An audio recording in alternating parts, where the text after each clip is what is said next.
पठामि संस्कृतं नित्यं वदामि संस्कृतं सदा ध्यायामि संस्कृतं सम्यक् वन्दे संस्कृतमातरं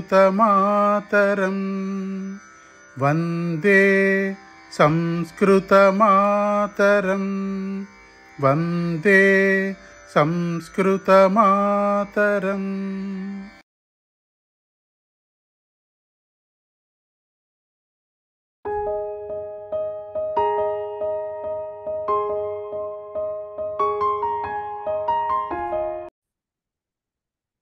ध्येयमन्त्रः ध्येयमन्त्रः पठामि संस्कृतं नित्यं वदामि संस्कृतं सदा ध्यायामि संस्कृतं सम्यक् वन्दे संस्कृतमातरम्।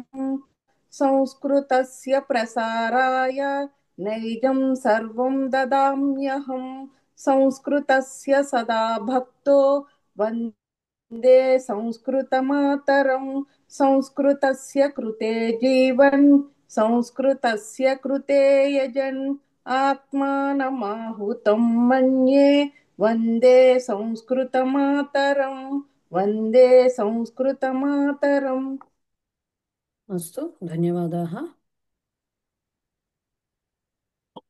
సో ఏమి కావాలి మీకు చెప్తే దాన్ని బట్టి నేను చెప్తాను. అప్పుడు యాక్చువల్గా కృష్ణఫణి గారు అడిగారు ఈ క్లాస్ కావాలని, ఇదివరకు విభక్తులు అన్నారు. ఇప్పటికి కూడా అదే మాట మీద ఉన్నారా, లేదంటే వేరే ఏమన్నా? అంటే మనం సెకండ్ పేపర్ ఒకటి ఆన్సర్ చేయలేదు కదా. Second paper model question papers పుస్తకంలో ఉన్న వాటిల్లో గుర్తున్నాయా? ఏం చెప్పుకున్నామో మర్చిపోయారా? ఏంటి సంగతి? రెండవ పేపర్ మేడం, అన్ని చెప్పిన కొంచెం ప్రశ్నలకి అర్థాలు ఎలా తీసుకోవాలో అది చెప్పండి. అది కన్ఫ్యూజన్ గా ఉంది. ఇప్పుడు తుభ్యం కేకే అవన్నీ అవి కొంచెం అసలు నేను ఇదివరకు కూడా చెప్పాను ఈ క్లాస్ లో, అవి లాస్ట్ టైం ఎలా చెప్పాలి అనేది. కొంచెం అది విభక్ విభక్తులు వస్తుందేమో. అంతే, విభక్తుల అర్థాలు చెప్పాను నేను ఇదివరకు, ఆల్రెడీ మీకు చెప్పాను విభక్తుల అర్థాలు. ఈ క్లాస్ లోనే లాస్ట్ క్లాస్ లో చెప్పాను నేను విభక్తుల అర్థాలు. చెప్పారండి. అయినా ఎప్పుడు ఇంకా ప్రశ్నలు అసలు రాయాలనుకుంటే అది డౌట్ వచ్చేస్తుందండి. తెలవటం లేదు, ఏదో కొంచెం స్లోగా చేయాలో మరి ఏంటో అర్థం అవట్లేదు. క్వశ్చన్ అర్థం చేసుకోవడంలో తప్పు అవుతుంది మీకు. సో అది తప్పు అవుతుందండి. అది క్వశ్చన్ తెలవటం లేదు ఏ రకంగా తీసుకోవాలి. ఫస్ట్ కృష్ణఫణి గారు అడిగారు కాబట్టి ఇంకా ఆ మాట మీదే ఉన్నారా అండి కృష్ణఫణి గారు? విభక్తులు చెప్పాలా? ఇప్పుడు ఏమన్నా ఒక నెల అయింది కాబట్టి ఏమన్నా గ్రిప్ వచ్చిందా? వాటి మీద అర్థమైందా? అది విభక్తులు అర్థమవుతున్నాయండి. కానీ ఏంటంటే ఇప్పుడు పుల్లింగము నపుంసకలింగము వచ్చినప్పుడు అది కొంచెం కన్ఫ్యూజ్ అవుతున్నానండి. అది ఏ విభక్తి రావాలి? స్త్రీలింగానికి అయితే రాసేయగలుగుతున్నా. ఇవి పుల్లింగము నపుంసకలింగం వచ్చినప్పుడు అంటే తర్వాతవి తృతీయ విభక్తి నుంచి రెండు సేమే ఉంటాయి కదా, అది ఎలా తీసుకోవాలో నాకు కొంచెం కన్ఫ్యూజ్ వస్తుంది. పర్వాలేదు, ప్రవేశ లెవెల్లో దట్ ఈజ్ యాక్సెప్టబుల్. ప్రవేశ లెవెల్ ఫస్ట్ లెవెల్ కాబట్టి మీకు మరీ లింగాల్లో అంత పట్టింపు ఉండదు. కొన్నిట్లో తప్పించి కొంచెం చూసి చూడనట్టు ఉంటారు. అది ప్రాక్టీస్ మీద నెమ్మదిగా వస్తాయి. మీకు పర్టికులర్ గా పుంలింగం నపుంసకలింగం దగ్గర ఇక్కడ ఏమన్నా అంటే మీరు చెప్పిన క్వశ్చన్ నాకు కొంచెం డౌట్ గా ఉంది అంటున్నారు, కానీ క్లియర్ గా నాకు అర్థం కాలేదు. అంటే ఏ పదాల దగ్గర కన్ఫ్యూజన్ ఉందో చెప్తే దానికి నేను చెప్పగలుగుతాను. మళ్ళీ మేడం ఈ ఇకారాంత స్త్రీలింగం ఉంది కదండి, అది పుల్లింగం ఇకారాంతం హరి కొంచెం అలాంటివి కొంచెం కన్ఫ్యూజన్. అంటే తెలిసిన హరి మతి అవుతే తెలుస్తుంది, కానీ ఇంకా ఏమైనా డీప్ గా వస్తే అదో కన్ఫ్యూజన్ ఉంది. డీప్ గా ఏం రావు, పుస్తకంలో నుంచే వస్తాయి వచ్చేది. ఎందుకంటే ఫస్ట్ లెవెల్ మిమ్మల్ని ఏమో అంత ఆడుకోరు ఎవరు. ఓకే, ఫస్ట్ లెవెల్ మీరు ఆల్రెడీ ఈ పార్టీకి క్వశ్చన్ పేపర్స్ అన్ని చూసి ఉండాలి. చూసి ఉంటే మీకు అర్థమై ఉండాలి ఎలా వస్తోంది ప్యాటర్న్. పుస్తకం దాటి వెళ్ళరు, ఎప్పుడు వెళ్ళరు పుస్తకం దాటి. సో అది కొంచెం అప్లికేషన్ మన వైపు నుంచి కూడా ఉండాలి. మరీ పుస్తకంలో ఉన్నట్టుగా వర్డ్ ఇవ్వాలంటే అది కుదరదు. మేబీ పుస్తకంలో ఇప్పుడు మతిహీకి పుస్తకంలో ఎక్కడున్న వాక్యంలో పంచమీ విభక్తి ఉందనుకోండి, సపోజ్ చెప్తున్నా ఎగ్జాంపుల్కి, వాడు షష్ఠీ విభక్తి అడగచ్చు, లేకపోతే తృతీయ విభక్తి అడగచ్చు, అంతేకాని లేని దాన్ని తీసుకొచ్చి ఇవ్వరు. కొంచెం మతిహి వస్తే అనుమతిహి అనే మాట మీకు ఒకటి వచ్చింది, ఆహా అది మతిహి లాగా అని రిలేట్ చేసుకోవడం రావాలి. అది కూడా చెప్పలేరు ఎవరు, అది చెప్పలేరు ఎవరు. ఓకే. అది రావాల్సిందే, ప్రాక్టీస్ లో రావాల్సిందే. ప్రాక్టీస్ ఎలా అవుతుంది? ప్రాక్టీస్ ఎలా అవుతుందంటే ముందు పుస్తకం తరోగా ఉండాలి, తర్వాత చదువుతూ ఉండాలి, వింటూ ఉండాలి. ప్రవేశ లెవెల్లో అంతా కొంచెం గజిబిజి గందరగోళంగానే ఉంటుంది. కాస్త పరిచయకి వెళ్ళాక కొద్దిగా ఇదవుతారు. కాకపోతే విభక్తులు కంపల్సరీ, విభక్తులు మాత్రం వచ్చి తీరాల్సిందే. దానికి షార్ట్ కట్ మెథడ్స్ ఏవి ఉండవు. విభక్తులు రావాల్సిందే. ఒక్కొక్కళ్ళు ఒక రకంగా గుర్తుపెట్టుకుంటారు విభక్తులు నేర్చుకునేటప్పుడు. ఆ ప్రకారంగా ఎవరు ఏ పద్ధతిలో వెళ్ళినా కూడా విభక్తులు మాత్రం రావాల్సిందే. మనం టిక్ చేసుకున్నాం చూసారా, మినిమం అవైనా రావాల్సింది. ఎందుకంటే పరిచయానికి వచ్చరికి ఇంకా రాను రాను పెరుగుతూ వెళ్తుంది గ్రామర్. సో విభక్తులు బాగా, అన్నిటికీ విభక్తులే ఇది కాబట్టి. ఎస్ కృష్ణపణి గారు, మీరు చెప్పండి, ఏదో చెప్తున్నారు. ఆ అదే అండి, అది మెయిన్ ఈ పుల్లింగము అవి అంటే ఆ ఆకారాంతం అయితే అలా కనెక్ట్ చేసుకోవడం వచ్చింది. ఉమ్. బట్ అది లింగ నిర్ధారణ చేసుకోవడంలోనే కొంచెం ఇబ్బంది పడుతున్నాను. లింగ స్త్రీలింగం అయితే అర్థం అవుతోంది. ఆ, లింగ నిర్ధారణ విషయంలో ఇప్పుడు మీరు అదే అంత ఇప్పుడే గ్రంథము. ఇప్పుడే అంత మరి జుట్టు పీక్కోక్కర్లేదు. ఎందుకంటే మీకు ఇప్పటి వరకు ఏం, ఇప్పుడే స్టార్ట్ అయింది మీది కాబట్టి నెమ్మదిగా అవి వస్తాయి. బట్ ఇప్పుడే పుంలింగం నపుంసకలింగాల్లో అంత మరి కన్ఫ్యూజన్ వద్దు. మీకు ఇచ్చిన పదాల వరకు, మీ పుస్తకంలో వచ్చిన పదాల వరకు మీరు కొంచెం కాన్ఫిడెంట్ గా ఉంటే చాలు. అంటే ఇప్పుడు అది గ్రంథం, శాస్త్రం, శ్లోకం ఇట్లా ఉంటున్నాయి కదండి. అది ఉమ్. అది అన్న అంటే మనకి ఆ నపుంసకలింగం అయితే మకారంతో ఎండ్ అవుతుంది. సో అది దాన్ని నేను అది ఎలా నపుంసకలింగంగా తీసుకోవాలా లేకపోతే ఉమ్. ద్వితీయ విభక్తి పుల్లింగంగా తీసుకోవాలా నాకు కన్ఫ్యూజ్ అవుతుంది. అది ఎస్పెషల్లీ మూడు పుస్తకము ఈ నాలుగింట్లో. అది అది మీకు ఒకటైతే ఉంది, నేను కాదు, ఎంత పెద్ద పండితులు చెప్పినా సరే నాది వదిలేసేయండి. నేను ఏదో చిన్నగా నాకు వచ్చిన ఎల్కేజీ టీచర్ లాంటి దాన్ని నేను. బట్ ఎలాంటి వాళ్ళు చెప్పినా సరే లింగ నిర్ధారణ ప్రైమరీ లెవెల్లో, మరీ ప్రాథమిక స్టేజ్లో, అంటే వెరీ వెరీ బిగినింగ్ స్టేజ్లో ఎవ్వరూ చెప్పలేరు ఇలా చెయ్యాలి అని, ఎవరు చెప్పలేరు. ఇలా అయితే లింగ నిర్ధారణ ఇది, దీన్ని బట్టి ఓకే. ఈ లింగం నిర్ధారించాలని ఎవరు, నేను కాదు కదా, ఎవరూ చెప్పలేరు. ఎవ్వరూ చెప్పలేరు. ఓకే. మీరు అది నెమ్మదిగా వెళ్తున్న కూడా, ఎందుకంటే ఒక పదం యొక్క లింగం నిర్ధారించడానికి కూడా చాలా రకాల సూత్రాలు అవి ఇన్వాల్వ్ అయి ఉంటాయి. అవన్నీ మనకి ఇప్పుడు చెప్పరు కదా. ఇప్పుడు మన స్టేజ్ లో మనకి ఓన్లీ పదాలు, వొకాబులరీ వరకే వస్తుంది. వచ్చింది వచ్చినట్టుగా, ఇప్పుడు గ్రంథం అని మీరు మామూలుగా వాక్యంలో సహా గ్రంథం పఠతి అన్న చోట గ్రంథం వచ్చింది కదా అనుకుంటారు. కానీ మీరు సరిగ్గా పుస్తకం అంతా చదువుతూ వెళ్తే ఎక్కడో గ్రంథ అని కనపడుతుంది. లేకపోతే వ్యావహారిక వాళ్ళు ఇచ్చినప్పుడు గ్రంథహానో ఎక్కడో ఏదో కనపడుతుంది. పుస్తకం అన్న చోట మీనింగ్ ఇచ్చిన ఓన్లీ పుస్తకం అని మాత్రమే ఉంటుంది. సో గ్రంథ ఇది ఇంకా ఇది గుర్తు పెట్టుకోవాల్సిందే. పాఠ, గ్రంథ, శ్లోక, ఇవన్నీ పుంలింగాలే అవుతాయి అని ఇది ఎలా గుర్తు పెట్టుకుంటాము అంటే, అది గుర్తు పెట్టుకోవాల్సిందే చదువుతూ అర్థం చేసుకుంటూ. మనం ఒక్కొక్కసారి పదాలు కేవలం మనకి కనిపించిన రూపంలోనే, అంటే కనిపించిన విభక్తి రూపంలో ఉండకపోవచ్చు కదా. సపోజ్ శ్లోకం అని మీకు కనబడుతుంటే శ్లోకం కాదు, యాక్చువల్ శ్లోక. ఇవి ఎలా తెలుస్తాయి అంటే బాగా చదువుతున్నప్పుడు తెలుస్తాయి. ఎక్కడైనా బహువచన రూపాల్లో ఇంకా తెలుస్తాయి. వాక్యాన్ని బహువచనంలో కన్వర్ట్ చేయమన్నప్పుడు అక్కడ క్లియర్ గా తెలిసిపోతాయి. అందుకని ఈ మొట్టమొదటి పాఠం ఏదైతే ఉందో, మీకు నపుంసకలింగం పుంలింగానికి ఎక్కడ ప్రాబ్లం అవుతుంది? ఫస్ట్ కర్మపదం వచ్చినప్పుడు ప్రాబ్లం అవుతుంది. ఎందుకు వస్తుంది? కర్మపదంలో సహ గ్రంథం పఠతి అంటున్నాం, సహ పుస్తకం పఠతి, రెండు ముమ్మనే వినబడుతున్నాయి. కానీ అదే. మొదటి పాఠం గనక మీరు తీస్తే అసలు కర్మపదం ఉండదు, కేవలం కర్త క్రియ మాత్రమే ఉంటాయి ఆ వాక్యాల్లో. సో ఆ వాక్యాలు బహువచనాల్లోకి మార్చండి అని ఇచ్చారు అన్నిటినీ, వాటిని కదా. వాటన్నిటిని బహువచనంలోకి మార్చండి, లేకపోతే అవును. బహువచనాల్లో కొన్ని వాక్యాలు, ఏకవచనంలో కొన్ని వాక్యాలు, అవి గుర్తు పెట్టుకోవాలి. ఎక్కడైతే పుష్పం వికసతి అన్నారో దాని బహువచనం వాక్యాల్లో చూస్తే పుష్పాణి అని వస్తుంది. ఓహో, కాబట్టి మనం డిసైడ్ అవ్వాలి పుష్పం అనేది నపుంసకలింగం అన్నమాట. This is the only way. ఇది ఒక్కటే మార్గం చదువుతున్నప్పుడు వచ్చిన దాన్ని. మరి పుష్పాణి, మరి నపుంసకలింగంలో కూడా మళ్ళీ ఓకే అండి, ఇప్పుడు మాకు అర్థమైంది పుస్తకము, ఫలము, పుష్పము ఇవన్నీ నపుంసకలింగాలని అర్థమైంది, ఓకే. కానీ మళ్ళీ నపుంసకలింగంలో ప్రథమ ద్వితీయాలు ఒకలాగానే ఉంటాయి కదా. మరి ఎలా తెలుసుకోవడం అది ప్రథమలో ఉందా ద్వితీయాలో ఉందా అంటే వాక్యం బట్టి తెలుస్తుంది. తత్ర పుస్తకం అస్తి అన్నారు అనుకోండి, అక్కడ పుస్తకం ఉంది, అక్కడ ఆ పుస్తకానికి ఏ విభక్తి రావట్లేదు అంటే అది ప్రథమాలో ఉందని అర్థం. సహ పుస్తకం పఠతి అంటే అతను పుస్తకమును చదువుతున్నాడు అంటున్నాము. పుస్తకమును వచ్చేసరికి అది ద్వితీయాలోకి వచ్చేసింది అనుకోవాలి. సో ఈ రకమైనటువంటి లింక్ చేసుకోవడాలు, ఆ రకమైనటువంటి అండర్స్టాండింగ్ అనేది డెవలప్ అవ్వాలి. ఎలా డెవలప్ అవుతుంది? చదవటం వల్ల, వినడం వల్ల డెవలప్ అవుతుంది. రకరకాల పదాలు, ఇప్పుడు చిన్నపిల్లలు ఉన్నారనుకోండి, పసిపిల్లలు అప్పుడే ఏడాది నిండిన పిల్లలు అలాంటి వాళ్ళు ఉంటే మాటలు పడుతూ ఉంటారు వాళ్ళు. పెద్దవాళ్ళు జాగ్రత్తగా ఉండాలి మాట్లాడేటప్పుడు అంటారు. అందుకే మనం ఏం మాట్లాడితే వాళ్ళు అది మాట్లాడతారు. ఎలా వచ్చినాయి వాళ్ళకి అవన్నీను? విని వచ్చేస్తాయి వాళ్ళకి. విని టకటకటగా పట్టుకుంటారు. మనం ఎలా దాన్ని వాడితే వాళ్ళకి కాస్త పెద్ద అయ్యాక కూడా తెలుగు రాయడం, మన మాతృభాష రాయడం చదవడం రాని వాళ్ళకి కూడా మాట్లాడటం వచ్చేస్తుంది. ఎలా వస్తుంది? కేవలం వినడం ద్వారా. వాళ్ళకి ఎవరు చెప్పారు? వాళ్ళకి కూర్చోపెట్టి ఆ అమ్మాయి వచ్చింది, అబ్బాయి వచ్చాడు అనాలని ఎవరు చెప్పారు? ఎవరు పుంలింగం స్త్రీలింగం అని చిన్నప్పుడు నేర్పించలేదు కదా. పుంలింగం అనే మాట, స్త్రీలింగం అంటే చిన్నప్పుడు రాదు. అమ్మాయి అంటే వచ్చింది అని అనాలని, అబ్బాయి అంటే వచ్చాడు అని అనాలని, నేను అంటే వచ్చాను అని అనాలని, నువ్వు అంటే వచ్చావు అనాలి, మీరు వచ్చారు అనాలని ఎవరు నేర్పించారు? వాడుకలో అమ్మ వాళ్ళ ఇంట్లో మాట్లాడుతుంటే వాటితో, అమ్మ వాళ్ళే కాదు ఎవరైనా పెద్దవాళ్ళు మాటలు మాట్లాడుతున్న వాళ్ళు వస్తే వాళ్ళని చూసి నేర్చుకుంటారు. ఇది కూడా అలాంటిదే. మరి ఇప్పుడు మాట్లాడే వాళ్ళు మన చుట్టుపక్కల ఎవరు లేరు కదా, మరి మనమే ఉన్నాం, మన ఇళ్లలో ఒక్కొక్కళ్ళమే ఉన్నాం. మరి ఎవరు మనకు నేర్పించేది? పుస్తకాలు.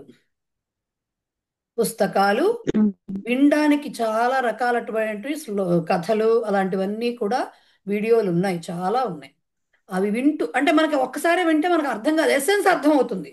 సేమ్ మీకు చతురహ కాకహ ఇదే వర్షన్ కాకుండా, పుస్తకంలో ఉన్న వర్షన్ కాకుండా వాళ్ళు ఇంకొంచెం ఎలాబొరేటెడ్ గా చెప్పిన ఎక్స్ప్రెషన్స్ తో చెప్తున్నా కూడా ఆ కథలు ఉంటాయి. ఎసెన్స్ అర్థమైపోతుంది. కాకి కడవ నీళ్లు ముక్కుతో రాళ్ళు తెచ్చింది వచ్చినాయి, అంతవరకు అర్థమైపోతుంది.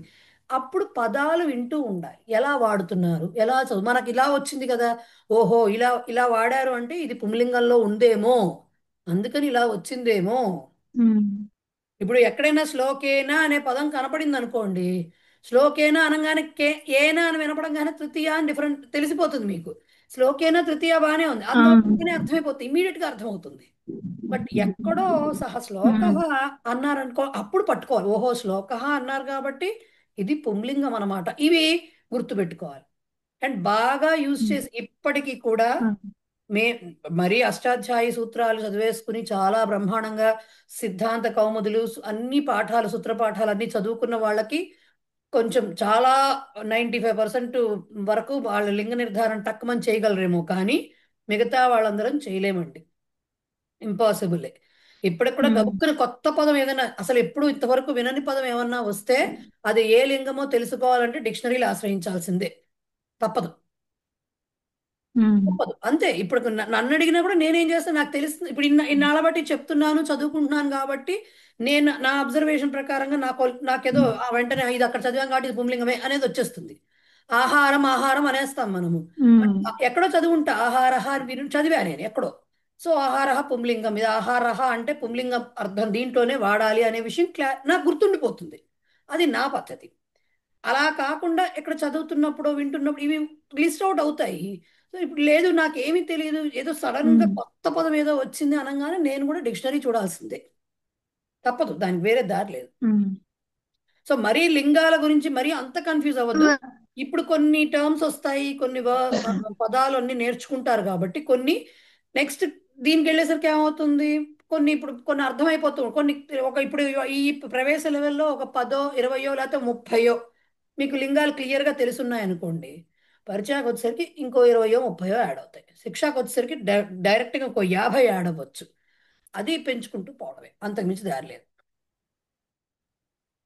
ఇప్పుడు పురాణం, కావ్యం, శాస్త్రం ఈ మూడు కూడా నపుంసకలింగమే అవుతుంది కదండి.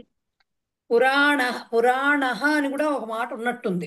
ఇప్పుడు నాకు ఇదే డౌట్ వచ్చింది అనుకోండి, ఇప్పుడు ఇలా అడిగారు అనుకోండి ఎవరినో, వెంటనే నేను తీసుకుంటాను అనమాట. ఎందుకంటే ఒక్కోసారి బాగా తెలిసినా సరే కన్ఫ్యూజన్ వస్తుంది. ఎక్కడ ఏమో పురాణం విన్నామా, పురాణ విన్నామా, పురాణ ఆహాని బహువచనం విన్నానా, పురాణ అని విన్నానా, ఈ కన్ఫ్యూజన్ వస్తుంది. వెంటనే నేనైనా ఆ టైంలో బుర్ర వెలక్కపోవచ్చు. ఇదే క్వశ్చన్ రేపు అడిగితే నాకు బుర్ర పని చేయొచ్చు, చెప్పలేము. సో ఇప్పుడు మీరు ఏమన్నారు, ఏమన్నారు? పురాణం, కావ్యం, శాస్త్రం అండి. చెప్పలా పురాణ అని కూడా వస్తుంది. అందుకని ఒక్కొక్కసారి రెండు ఉంటాయి, పుంలింగ నపుంసకలింగాలు రెండు ఉంటాయి. దానికి ఎగ్జాంపుల్ చెప్తాను ఉండండి. లింగ నపుంసకలింగాలు రెండు ఒకే పదానికి ఉంటాయి. మనం నగరం నగరి చూసుకున్నాం కదా, అట్లా ఉంటాయి అన్నమాట ఒక్కొక్కసారి. అవును. దీనికి ఏదో అవుతూ ఉంటుంది అప్పుడప్పుడు, పనిచేసి చావదు ఇది.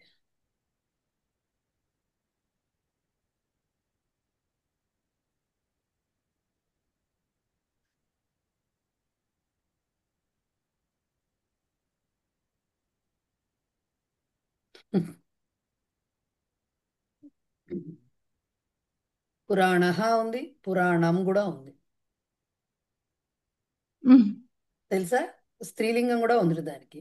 అప్పుడు ఏంటి అంటే మనకి ఏది వాడతాము, మన మైథాలజీ పురాణం అంటే మనం రిఫర్ చేస్తున్నది ఏమిటి, మన పురాణాలు, అష్టాదశ పురాణాలు, వాటి గురించి కదా. సో దాన్ని ఏమంటారు, దానికి ఏదో ఒక లింగంలో ఇదే వాడుతూ ఉంటారు ఆ అర్థంలో. అప్పుడు ఏమిటి చూడాలి, పురాణం అనే ఉంది మైథాలజీకి సంబంధించి. పురాణ అంటే ఇంకేదో ఉండుండొచ్చు, బహుశా ఇంకో మీనింగ్ ఉండుండొచ్చు. అలా అలా చూసుకోవాల్సి వస్తుంది అనమాట. ఇది చూసుకోవడం మీకు ఇప్పుడే రాదు కాబట్టి దాని గురించి అంత మరీ కంగారు పడకండి. పురాణం, కావ్యం, ఇంకోటి ఏదో అన్నారు మీరు. శాస్త్రం అండి. మూడు నపుంసకలింగాలే, ఇది శాస్త్రం. గుర్తుపెట్టుకోండి. ఇది గుర్తుపెట్టుకోండి, మూడు నపుంసకలింగాలు అని గుర్తుపెట్టుకోండి. ఓకే. శాస్త్రం, శాస్త్రాణి ఇలా గుర్తుపెట్టుకోండి. గ్రంథ లేకపోతే గ్రంథ శాస్త్రం, శాస్త్రాణి, గ్రంథ కావ్యం, కావ్యాని, పురాణం, పురాణాన్ని, కావ్యాన్ని, గ్రంథ, పురాణం, పురాణాన్ని. గ్రంథాః. గ్రంథాని అనే మాట ఉండదు, శ్లోకాని అనే మాట ఉండదు. గ్రంథ, శ్లోక, పాఠ ఈ మూడు పుల్లింగాలు, పుంలింగాలు, మిగిలిన ఈ మూడు నపుంసకలింగం. నపుంసకలింగాలు. ఓకేనా? ఓకే అండి. రైట్. క్లియర్. మీకు సెకండ్ పేపర్ మనం ఆన్సర్ చెయ్యలేదు నాకు గుర్తున్నంత వరకు. చేసేసామా? పుస్తకంలో లేదండి, చేయలేదు. చేయలేదు కదా. గ్రామర్ ఉంది కదా, దాంట్లో చేద్దాం. దాని ప్రకారంగా మనకి ఎంతవరకు చూసుకుంటున్నాం అనే విషయం కూడా తెలుస్తుంది. ఆవిడ అడిగినట్టు అర్థాలు, క్వశ్చన్ ఎలా అర్థం చేసుకోవాలనే విషయం కూడా తెలుస్తుంది. రైట్. నా పుస్తకంలో 260వ పేజీ, రెండవ పేపర్. మొదటి పేపర్ మనకు వాళ్ళ ఆన్సర్స్ ఇచ్చేసారు కాబట్టి అది సంబంధం ఉండదు. రెండవ పేపర్ చూద్దాం. 10 ప్రశ్నలకు సంస్కృతంలో సమాధానాలు ఇవ్వండి అన్నారు. మాలతి గారికి అక్కడే పట్టుకుంటుంది. రైట్. సో ఇక్కడ మీరు ఎలా చూసుకోవాలి అంటే, దీంట్లో చాలా వరకు ఈ క్వశ్చన్స్ ఎట్లా వస్తాయి అంటే, మీకు ప్రతి పాఠంలో గ్రామర్ స్టార్ట్ చేసే ముందర ఇస్తారు కదా, గ్రామర్ వాక్యాలు ఇస్తారు కదా, అన్నీను దాంట్లోంచి వస్తున్నాయి. సో మీరు దాని నుంచి ఆన్సర్స్ రాస్తే గుర్తుంటే ఆ వాక్యాలు బాగా చదివితే దాని నుంచి రాయొచ్చు. లేకపోయినా జనరలైజ్డ్ మనం ఫస్ట్ లెసన్ నుంచి చెప్పుకుంటున్నాం ఇది ఎలా రాయాల్సి వస్తుంది అని. సమితి కామ్ అయచ్చత్ అన్నప్పుడు, సమితి అంటే ఒక ఆర్గనైజేషన్, ఒక కమిటీ అని అర్థం. కామ్ అయచ్చత్, అయచ్చత్ అంటే దీనికి ప్రతిదానికి క్వశ్చన్కి అర్థం తెలియాలండి. అర్థం తెలియకుండా ఆన్సర్ రాయలేరు మీరు ఎవరు కూడా. అర్థం తెలుసుకోవాల్సిందే. మీకు మరీ అంత పెద్ద పెద్ద మాటలు అయితే ఇవ్వరు ప్రవేశ లెవెల్లో. అంత పెద్ద పెద్దగా మీరు అర్థాలు ఇప్పుడు డిక్షనరీ వెతికి తెలుసుకోవాల్సినంత అర్థాలు ఇచ్చేవి ఏవి ఉండవు. మీకు ఆల్రెడీ పాఠాల్లో వచ్చినవే ఉంటాయి. సో సమితి కామ్ అయచ్చత్, అయచ్చత్ అంటే ఇచ్చింది. కమిటీ కామ్ దేనిని ఇచ్చింది. కామ్ అన్నారు అనగానే అక్కడ స్త్రీలింగం ద్వితీయ అంటే మీ ఆన్సర్ స్త్రీలింగంలో ద్వితీయ విభక్తిలో ఉండాలి అని అర్థం. స్త్రీలింగ పదం. సమితి చాలా ఇచ్చుండొచ్చు, డొనేషన్లు ఇచ్చుండొచ్చు, లేకపోతే ఇంకోటి ఏదో బెంచ్లు ఇచ్చుండొచ్చు ఎవరికో, లేకపోతే తాగే నీళ్ళు ఇచ్చుండొచ్చు, సమితి ఎవరో ఏదోటి ఇచ్చుండొచ్చు. ఆ ఇచ్చిన వస్తువులు ఏవైనా కావచ్చు. కానీ ఇక్కడ మనకి ఏమన్నారు, కామ్ అన్నారు. అదే కీవర్డ్. కామ్ అంటే ఏమి ఇచ్చింది. ఏమి ఇచ్చింది అంటే పుస్తకం అనలేరు, ఏ జలం అనలేరు, ఇవన్నీ నపుంసకలింగాలు కాబట్టి జలం అనలేరు. డొనేషన్లు అంటే దానం అనలేరు, అది కూడా నపుంసకలింగమే. ఏమి ఇవ్వాలి మరి, ఏమి ఇచ్చుండొచ్చు. ఒక కమిటీ అంటే పర్మిషన్ ఇచ్చుండొచ్చు, అప్రూవల్ ఇచ్చుండొచ్చు. రైట్. సో ఇది మీ పుస్తకంలో ఏముంది, అనుమతి. అనుమతిం అయచ్చత్ అని ఇచ్చారు పుస్తకంలో మీకు. సో అనుమతి అనేది స్త్రీలింగ పదం, మతి శబ్దం లాంటి పదం అది. సో అది రాయాలి.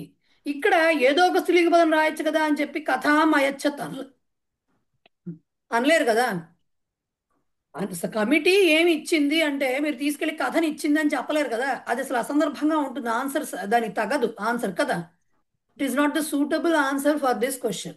సో కథ అవదు. గీతామయచ్చత్ అనలేరు, భగవద్గీతను ఏమి ఇవ్వలేదు అది. సో ఏమి ఇచ్చింది కమిటీ అంటున్నారు అంటే దానికి రిలేటెడ్గా ఏమి ఉండొచ్చు స్త్రీలింగం, అది ఆలోచించాలి, అది కరెక్ట్గా. అలా కాకుండా ఇగో నెక్స్ట్ క్వశ్చన్ ఉందనుకోండి, పుష్పాణి కాభ్య రోచంతే అన్నారు. ఇప్పుడు వాళ్ళు పుష్పాణి అంటే పుష్పములు, కాభ్య ఎవరికి రోచంతే నచ్చుతాయి. ఏ మహిళ కాభ్య అని స్త్రీలింగ పదంలో ఉంది, రోచతే వచ్చింది కాబట్టి కాభ్య చతుర్థి. కాభ్య స్త్రీలింగం, అది రావాల్సిందేనండి. ఆ కామ్ స్త్రీలింగంలో ఆ విభక్తులు రావాల్సిందే, కిం శబ్ద రూపాలు రావాల్సిందే పుంలింగ స్త్రీలింగ నపుంసకలింగాల్లో. సో కాభ్య ఇది చతుర్థి అని ఎలా డిసైడ్ చేసాము, రోచంతే వచ్చింది కాబట్టి ఇది చతుర్థి అని డిసైడ్ చేసాం. పువ్వులు ఎవరికి నచ్చుతాయి, కాభ్య అనేది స్త్రీలింగము. స్త్రీలింగం అంటే ఏదో స్త్రీలింగ పదం ఉండాలి. ఏ పదం రాసినా కరెక్టే. మనకు స్త్రీలింగ పదాలు ఎన్నెన్ని ఉండొచ్చు. ఎవరు పువ్వులు అంటే పెట్టుకునే ఆడవాళ్ళు జనరల్గా, అంతే కదా. దేవతలు, ఆడవారు, ఏదో ఒకటి ఇదే ఉండాలి. పువ్వులు తీసుకెళ్లి స్త్రీలింగ పదం ఉంది కదా కథ అని చెప్పలేరు కదా, కథలకి నచ్చినాయని చెప్పలేం కదా పువ్వులను తీసుకెళ్ళి. ఎవరో ఆడవాళ్ళకి, ఆడవాళ్ళు అనడానికి ఎన్ని పదాలు ఉన్నాయి, నారీ, మహిళ, లలన, తరుణి, యువతి, బాలిక, ఛాత్ర, శిష్య, అంబ, ఇన్ని ఉన్నాయి పదాలు. ఎన్ని పదాలు, దేవత అది కూడా ఉంది పదం. ఇన్ని పదాల్లో ఏదైనా రాయొచ్చు. కాకపోతే పువ్వులు అనేవి జనరల్గా ఆడవాళ్ళకి పువ్వులు నచ్చుతాయి అనేది జనరల్ స్టేట్మెంట్. అది ఇదేది ఒక కథతోటో లింక్ అయిన క్వశ్చన్ కాదు. జనరల్గా ఎవరికి నచ్చుతాయి పువ్వులు అంటే ఆడవాళ్ళకి నచ్చుతాయి. సో ఆడవారికి అనేందుకు నారీభ్య అనొచ్చు, బాలికలకు బాలికాభ్య అనొచ్చు, తరుణీభ్య అనొచ్చు, మహిళాభ్య అనొచ్చు, యువతీభ్య అనొచ్చు, లలనాభ్య అనొచ్చు. ఇన్ని మాటలు ఉన్నాయి. వీటిల్లో ఏది రాసినా అక్కడ కరెక్టే ఆన్సర్. ఎందుకు, ఇవన్నిటికీ అర్థం ఆడవారు లేకపోతే బాలికలు లేకపోతే యువతులు అనే కదా వస్తున్నది. మొత్తానికి లేడీస్ సంథింగ్ ఏ వయసులో ఉన్నా సరే లేడీస్ అన్నట్టుగానే వస్తుంది కాబట్టి అది కరెక్ట్ ఆన్సర్ అవుతుంది. పుస్తకంలో మహిళాభ్య అని ఇవ్వచ్చు లేదా తరుణీభ్య అని ఇవ్వచ్చు, ఇచ్చుండొచ్చు. కానీ వీటిలో ఏది రాసినా ఆన్సర్ కరెక్టే. మీరు అక్కడ విభక్తి కాభ్య స్త్రీలింగం చతుర్థి బహువచనంలో ఉంది కాబట్టి, పువ్వులు అంటున్నారు కాబట్టి, ఎవరికి నచ్చుతాయి అంటున్నారు కాబట్టి, స్త్రీలు ఆ సంబంధించిన పదం ఏది ఉందో దానికి ఏది రాసినా కూడా కరెక్టే అక్కడ ఆన్సర్. ఇది అర్థం చేసుకోవాల్సిన పద్ధతి. అయ్యో ఒక వాక్యంలో తరుణిభ్య అనే ఇచ్చారు, ఇప్పుడు అది రాయకపోతే ఆన్సర్ కొట్టేస్తారేమో, తప్పు. అలా ఆలోచించకూడదు. ఆన్సర్ వాళ్ళు ఏమో మీ దగ్గర నుంచి అదే ఇక్కడ పర్టికులర్గా అనుకోండి, పర్టికులర్గా ఒక కథ లేకపోతే మహాభారతం కథో రామాయణం కథో తీసుకున్నప్పుడు అక్కడ అన్ని డిఫైన్డ్గా ఉంటాయి. లేకపోతే మీకున్న కథల్లోంచి తీసుకున్నా సరే అక్కడ అన్ని డిఫైన్డ్గా ఉంటాయి, అవి అక్కడ ఆ పదాలే రాయాలి. కానీ ఇది జనరల్ క్వశ్చన్. ఏడుస్తున్నారు, ఎవరు ఏడుస్తున్నారు, జనరల్గా ఎవరు ఏడుస్తారు, పసిపిల్లలు ఏడుస్తారు కాబట్టి అది చెప్తాం. ఓకే, సో ఇలాంటివి అనమాట అవి జనరల్ క్వశ్చన్స్కి బాగా దగ్గుతున్నారు, ఎవరు దగ్గచ్చు, జనరల్గా రోగాలు రుష్టులు దాని గురించి మాట్లాడకపోతే ముసలి వారు తగ్గుతున్నారు. ఇట్లాంటివి అంటే ఇవి తెలుగులో చెప్తున్నాను నేను. ఇలాగా అర్థం చేసుకోవాలి క్వశ్చన్ని. మూడో చూడండి, లక్ష్మీ కస్మై అసూయతి, ఇది డెఫినెట్ క్వశ్చన్. అంటే దీనికి ఆన్సర్స్ మీరు 100 రాయలేరు, ఒకటే రాయగలరు. దీనికి ఆన్సర్ ఒక్కటే రాయగలరు, 100 రకాలు రాయలేరు. ఎందుకంటే లక్ష్మి ఎవరిని చూసి అసూయ పడుతుందంటే లక్ష్మి ఎవరిని పడితే వాళ్ళని చూసి అసూయ పడదు, ఒక్కళ్ళని చూసే అసూయ పడుతుంది, పండితుడిని చూసి అసూయ పడుతుంది. ఎలా చెప్పాలి, కస్మై అసూయతి వచ్చింది కాబట్టి నెగటివ్ ఫీలింగ్ వచ్చింది కాబట్టి చతుర్థి, కస్మై అన్నారు కాబట్టి చతుర్థిలో వచ్చింది. అది పుంలింగమా నపుంసకలింగమా, కస్మై రెండిట్లోనూ వస్తుంది, పుంలింగంలోనూ వస్తుంది నపుంసకలింగంలోనూ వస్తుంది. మరి ఎలా డిసైడ్ చేస్తాము అంటే లక్ష్మీదేవి ఇది కూడా జనరలైజ్డ్ స్టేట్మెంటే, కానీ ఒక స్పెసిఫిక్ ఆన్సర్తో ఉన్నటువంటి స్టేట్మెంట్. లక్ష్మీదేవి పండితుడిని చూసి అసూయ పడుతుంది అనేది జనరల్గా మన సూర్యుడు చుట్టూ భూమి సూర్యుని చుట్టూ తిరుగుతుంది అనే టైప్ క్వశ్చన్, ఇది అది స్టేట్మెంట్. కాబట్టి కస్మై అన్నప్పుడు ఎవరిని చూసి అసూయ పడుతుందంటే నపుంసకలింగం తీసుకుని మనం ఒక పర్సన్కి పెట్టి మిత్రాయ అని అనలేం కదా. లక్ష్మీదేవి ఎవరిని చూసి అసూయపడుతుంది? పండితుణ్ణి చూసి. కాబట్టి పండితాయ అసూయతి అని మాత్రమే రాయాలి అక్కడ. ఇంకో ఆన్సర్కి తావు లేదు. కానీ పై క్వశ్చన్ అలా కాదు, ఈ క్వశ్చన్ అలాగే, కానీ పై క్వశ్చన్ అలా కాదు. అలాగే హారహ కైహి భవతి, ఇది మళ్ళీ జనరలైజ్ క్వశ్చనే. హారహ అంటే మాల, దండ ఏదైనా కావచ్చు. కైహి భవతి వేటితో ఉంటుంది? ఏ రకమైన మాలైనా అవ్వచ్చు. పూసలతో అవ్వచ్చు, మణులతో అవ్వచ్చు, పువ్వులతో అవ్వచ్చు. రైట్? పువ్వులతో అవ్వచ్చు, దేంతో అయినా అవ్వచ్చు.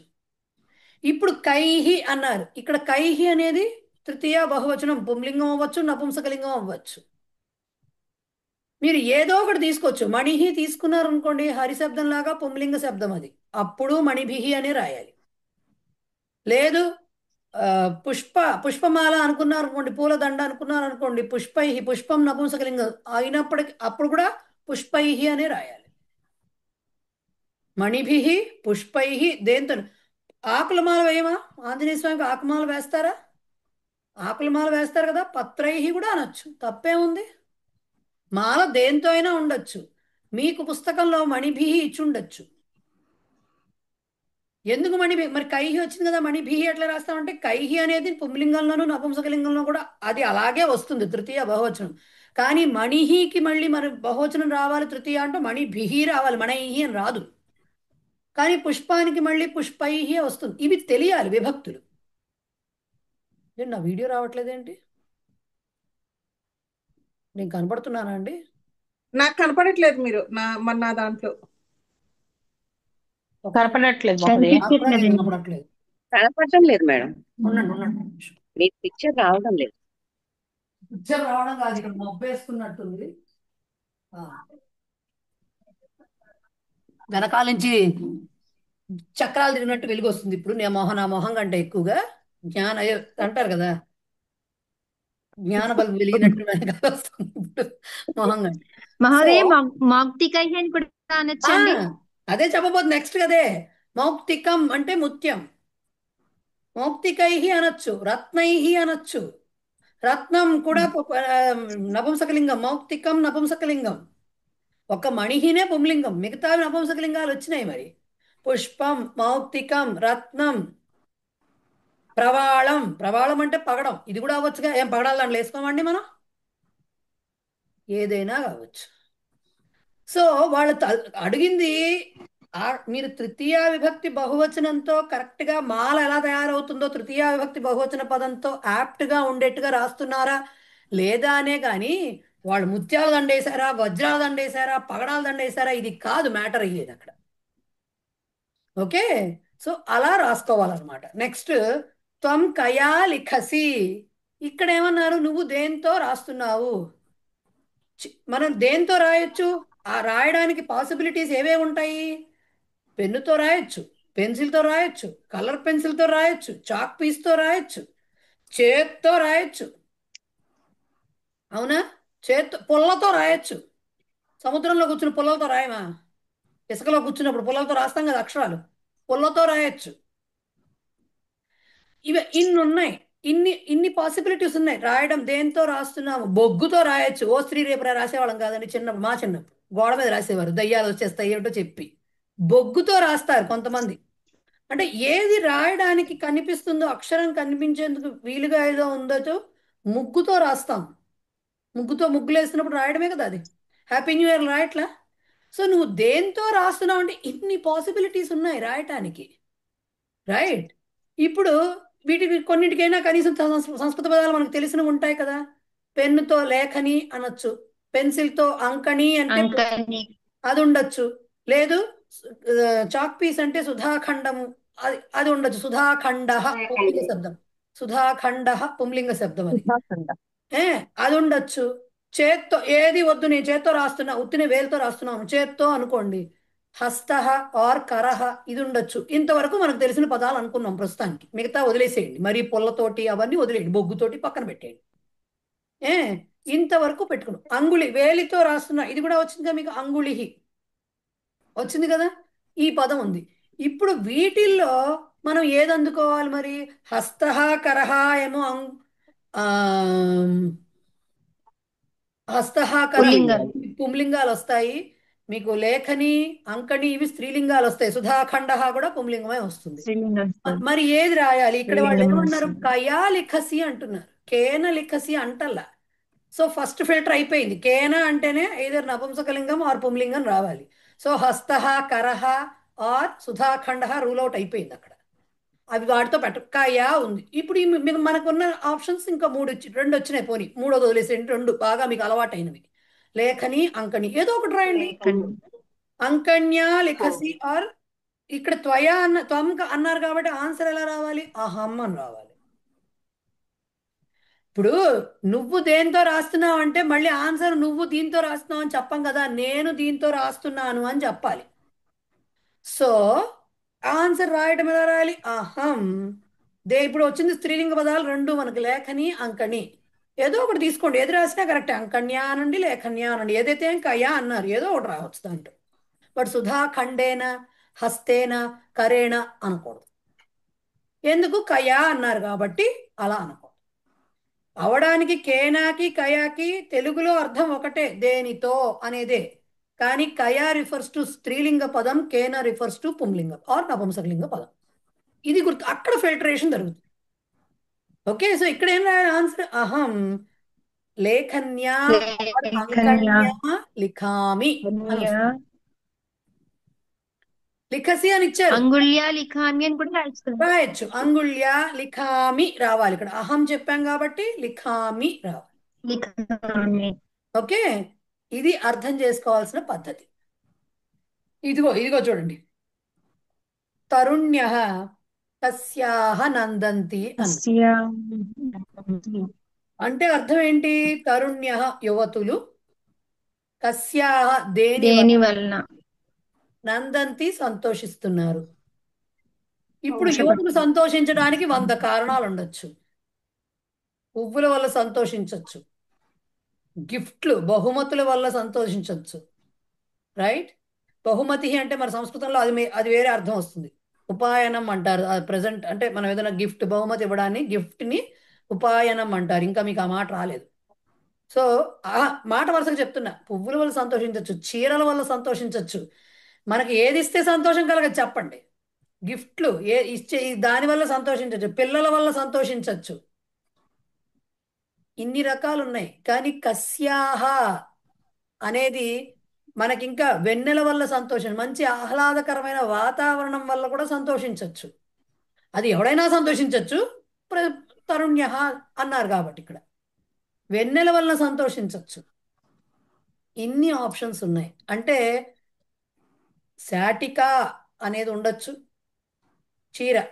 ఏ పువ్వులు అంటే పుష్పం, దాంతో ఉండొచ్చు నపుంసకలింగం. శాటిక స్త్రీలింగం, పుష్పం నపుంసకలింగ శబ్దం. రైట్? బహుమతి అనే మాట మీకు రాలేదు కాబట్టి నేను చెప్పట్లేదు, దాని గురించి వదిలేసేయండి. వెన్నెల అనుకున్నాం. చంద్రిక, కౌముది, జ్యోత్స్న ఇవన్నీ వెన్నెలకు పేర్లు. వీటిల్లో ఏదైనా సరే 3 స్త్రీలింగ శబ్దాలే. అదవ్వచ్చు. ఇన్నున్నాయి ఆప్షన్స్. వాతావరణం అంటే వాతావరణం అనేది నపుంసకలింగం. ఆహ్లాదకర ఇది పెద్ద మాట అయిపోతుంది కాబట్టి అది రూల్ అవుట్ చేసేసాం.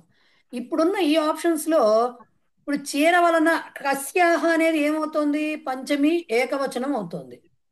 దేని వలన సంతోషిస్తున్నారు? పంచమి ఏకవచనం, బహువచనం అనలేదు. కానీ అడిగిన ఎన్ని ఆలోచించాలో చూడండి ఇక్కడ. అంటే అర్థం చేసుకోవడంలో ఫస్ట్లో ఇబ్బంది అవుతుంది, తర్వాత అలవాటు పడతారు. ఆడవారు దేని వలన సంతోషిస్తారు? దేని అన్నారు, వేటి వలన అన్నారు. ఇంతమంది ఆడవాళ్ళకి బహువచనంలో ఉన్న వాళ్ళకి ఒక చీర ఇస్తే సంతోషిస్తారా అండి వాళ్ళు? ఎవడికి వాడికి చీర ఇవ్వాలి. ఇంకా ఒక అవకాశం ఉంటే ఒకళ్ళకే 3-4 చీరలు ఇచ్చినా సంతోషిస్తారు. రైట్? కాబట్టి కానీ అక్కడ ఆన్సర్ మనకి కస్యాహ ఉంది. అంటే ఏదో ఒకటే స్త్రీలింగంలోనే ఉండాలి, ఏకవచనంలోనే ఉండాలి. పంచమి ఏకవచనంలో ఉండాలి, స్త్రీలింగంలో ఉండాలి. కానీ వీళ్ళందరూ సంతోషించాలి అట్ ఏ టైం, పర్టికులర్ టైంలో ఒకేసారి అందరూ సంతోషించాలి. మరి దానికి శాటిక, పుష్పం ఇవన్నీ పనిచేయవు. పనిచేసేది ఏమిటి? వెన్నెల. చంద్రికాయాహ, కౌముద్యాహ, జ్యోత్స్నాయాహ ఏదైనా రాయొచ్చు. మీకు వాక్యం నాకు గుర్తున్నంత వరకు కౌముద్యాహ అని వస్తుంది. సో ఇది అర్థం చేసుకోవాల్సిన పద్ధతి. ఇది ఎలా గుర్తుంటుందండి? మీరంటే చెప్పేశారు, ఇప్పటికి ఇన్నిసార్లు చెప్పారు కాబట్టి నాకు చెప్పినా అవన్నీ వాక్యాలు మీరు చదువుకోవాలండి. మరి ఊరికే ఇవ్వాల వాక్యాలు అవన్నీ. 1కి 4 సార్లు చదువుతుంటే ఎక్కడో అక్కడ వెలుగుతుంది, గుర్తుంటుంది. ఓకే, ఇది ఆన్సర్ దానికి. తరుణ్య చంద్రికాయా ఆర్ కౌముద్యా నందంతి. నెక్స్ట్ నెక్స్ట్ది కూడా అట్లాంటిదే. నార్య కస్మాత్ త్రస్యంతి. స్త్రీలు దేని అత్రస్య వలన అత్రస్యన్ సారీ భయపడ్డారు. అత్రస్యన్ భయపడ్డారు. భయపడడం జరిగింది. ఆడవాళ్ళు భయపడడానికి ఏమేమిటి కారణాలు ఉండొచ్చు? కస్మాత్ అన్నారు అంటే పంచమి ఏకవచనం మాత్రమే వాడాలి. ఏకవచనం అది పుంలింగం కావచ్చు, నపుంసకలింగం కావచ్చు. రైట్? సో ఇప్పుడు పాము వలన భయపడొచ్చు, దొంగ వలన భయపడొచ్చు, చీకటి వలన భయపడొచ్చు, లేకపోతే దయ్యం వలన భయపడొచ్చు, పులి వలన భయపడొచ్చు. బల్లిని చూసి కూడా భయపడే వాళ్ళు లేరు. సడన్ గా వస్తే పిల్లిని చూసినా భయపడతాం. పడవా? సో ఇప్పుడు కస్మాత్ అన్నారు. దీంట్లో ఇప్పుడు మనం అనుకున్న ఆప్షన్స్ లో దొంగ చోరహ పుంలింగం, పాము సర్ప పుంలింగం, చీకటి అంధకార పుంలింగం. అంత మాట మీకు రాకపోయి ఉండొచ్చు ఇప్పటి వరకు, బట్ పుంలింగం. ఏ ఇంకోటి ఏమనుకున్నాం? పులి వ్యాఘ్ర పుంలింగం. పిల్లి అనుకున్న మార్జారహ పుంలింగం. ఇప్పటి వరకు మనకు పుంలింగం ఆప్షన్స్ వచ్చినాయి. స్త్రీలింగాన్ని మనం ఇంకా చూడలేదు. అంటే దయ్యం భూతం అంటే మరి అంత మరి పిశాచహ ఇవన్నీ వద్దులేండి మనకు, కానీ బేసిక్ గా చెప్తున్నా. ఓకే, నీడని చూసి కూడా భయపడొచ్చు కదా, ఛాయ. పోనీ అలా చెప్దాం అనుకున్నా, స్త్రీలింగం. కానీ ఇక్కడ మనకి కస్మాత్ అంటున్నారు. అంటే ఏదర్ అది పుంలింగం అవ్వాలి, లేదంటే నపుంసకలింగం అవ్వాలి. మనకి ఇప్పుడు 5 పుంలింగ శబ్దాలు వచ్చాయి కదా, దీంట్లో ఏదో ఒకటి రాసుకోవచ్చు కదా. ఈజీగా రాసుకునేది దొంగ వలనో పాము వలనో భయపడ్డారంటే ఈజీగా అయిపోతుంది. పులి, లేకపోతే బాగా తెలిసిన మాటలు కదా, సర్ప వ్యాఘ్ర చోర, బాగా అలవాటైన మాటలు కదా, చాలు కదా. కస్మాత్ చోరాత్ వ్యాఘ్రాత్. అంటే వలన భయపడ్డారని అండి అర్థం. ఎవరి వలన? నార్య కస్మాత్ అంటే ఎవరి వలన దేని భయపడ్డారు? వలన? అసలు యాక్చువల్గా దేని కస్మాత్ వలన? అంటే దేని వలన, ఎవరి వలన, ఏదైనా రావచ్చు అక్కడ ఉండేదాన్ని బట్టి. ఇప్పుడు పాము అదే వలన భయపడ్డారంటే దేని వలన అంటాం, ఎవరి వలన అనం. రాక్షసుడి వలన అంటే ఎవరి వలన అంటాం. బట్ ఎవరిని చూసి భయపడ్డారో తెలియనప్పుడు ఈ వెర్బ్ ఏంటండి మేడం? అది అత్రస్యన్ అండి. అది ఏమంటే మీకు వచ్చిన వెర్బే ఇది. త్రాయతే త్రస్యతి వచ్చింది. రాయితే త్రాయతే కాదు, వచ్చింది. అది త్రస్యతి వచ్చింది. అత్రస్యన్ వచ్చింది మీకు వాక్యాల్లో. మీరు అవన్నీ ప్రస్యతి చదవాలి. వచ్చింది. అత్రస్యత్ వచ్చింది, త్రస్యతి వచ్చింది, త్రస్యన్ అత్రస్యన్ వచ్చింది, అన్ని వచ్చాయి మీకు వాక్యాల్లో.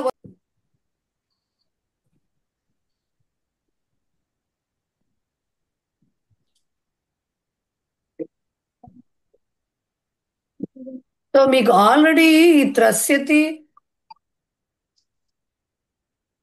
ఒక్క నిమిషం అండి.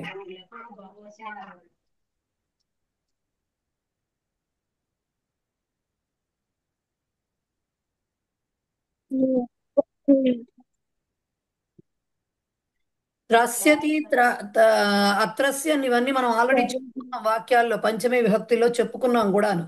సో అక్కడ చూస్తే మీకు కనపడతాయి. భయపడటం అనేది వస్తుంది దానికి మీనింగ్. సో ఏంటైంది?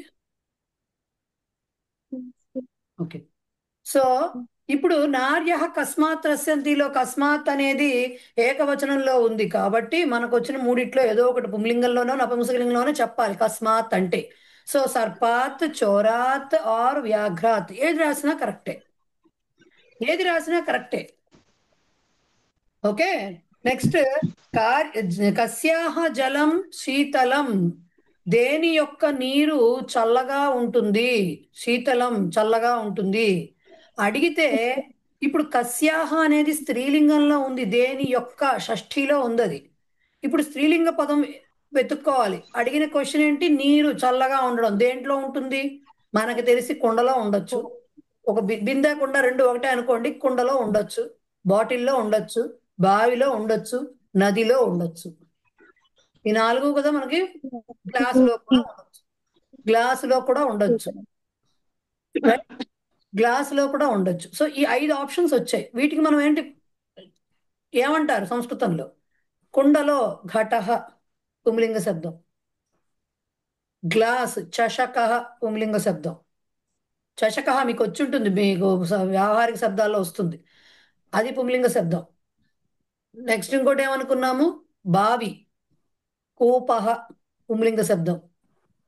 వాపి అనేది కూడా ఒకటి ఉంది బావికి, అది కూడా అది స్త్రీలింగ శబ్దం. కూపః వాపి రెండు ఉన్నాయి. ఏ బాటిల్ అనుకున్నాం, కూపి అంటారు దాన్ని, అది స్త్రీలింగ శబ్దం. ఇంకా నదిలో ఉండొచ్చు, నది, నదీ స్త్రీలింగం. నది, వాపి, కూపి స్త్రీలింగాలు వచ్చాయి. చషకః ఏమిటవి? ఘటః, కూపః ఇవి పుంలింగాలు వచ్చాయి. ఇది కాక ఇంకా సరస్సులు ఇవన్నీ చెప్పుకోవాలంటే ఇక చెప్పద్దు, బోళ్ళంత అయిపోతుంది లిస్ట్. ప్రస్తుతానికి ఇవి చాలు కదా మనకి. దీంట్లో కస్యాహ అన్నారు అంటే ఏమైంది? స్త్రీలింగంలో కావాలి అంటే పుంలింగ పదాలన్నీ రూల్ అవుట్ అయిపోయినాయి. చషకః, ఘటః, కూపః వెళ్ళిపోయినాయి పక్కకి. మిగిలినవి ఏమిటి? నది, వాపి, కూపి. ఏదో ఒకటి రాయండి.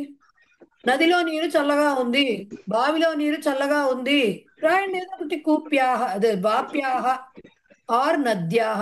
వాపి కూడా మీకు తెలియలేదు, నది తెలుసు కదా, స్త్రీలింగం, నది ఈజీగా ఉంది కదా. నద్యాహ జలం అని రాయండి, తప్పే ఉంది. కస్యాహ జలం శీతలం అంటే నద్య, కస్యాహ తీసేసి ఇది పెట్టాలి, నద్యాహ జలం శీతలం. ఇవి తెలియాలంటే మాత్రం కింశబ్ద రూపాలు, వాటి యొక్క అర్థాలు ఏమిటనేది తెలియాలి. అవి ఏ లింగాలో తెలిస్తే కానీ మీరు ఆన్సర్ చెయ్యలేరు, ఆన్సర్ చేయడం కష్టం. అది ఎవరు చెప్పలేరు, అది కొంతవరకే, ఇంతవరకే చెప్పగలం. ఈ మూడు పదాల్లో ఏదో ఒకటి రాయొచ్చండి అనే చెప్పగలం, కానీ ఇంతకంటే చెప్పలేము. నెక్స్ట్ చూడండి, కార్యాలయా కాసు భవంతి. కార్యాలయాలు అంటే ఆఫీసులు ఎక్కడ ఉంటాయి? ఎక్కడ ఉండొచ్చు ఆఫీసులు?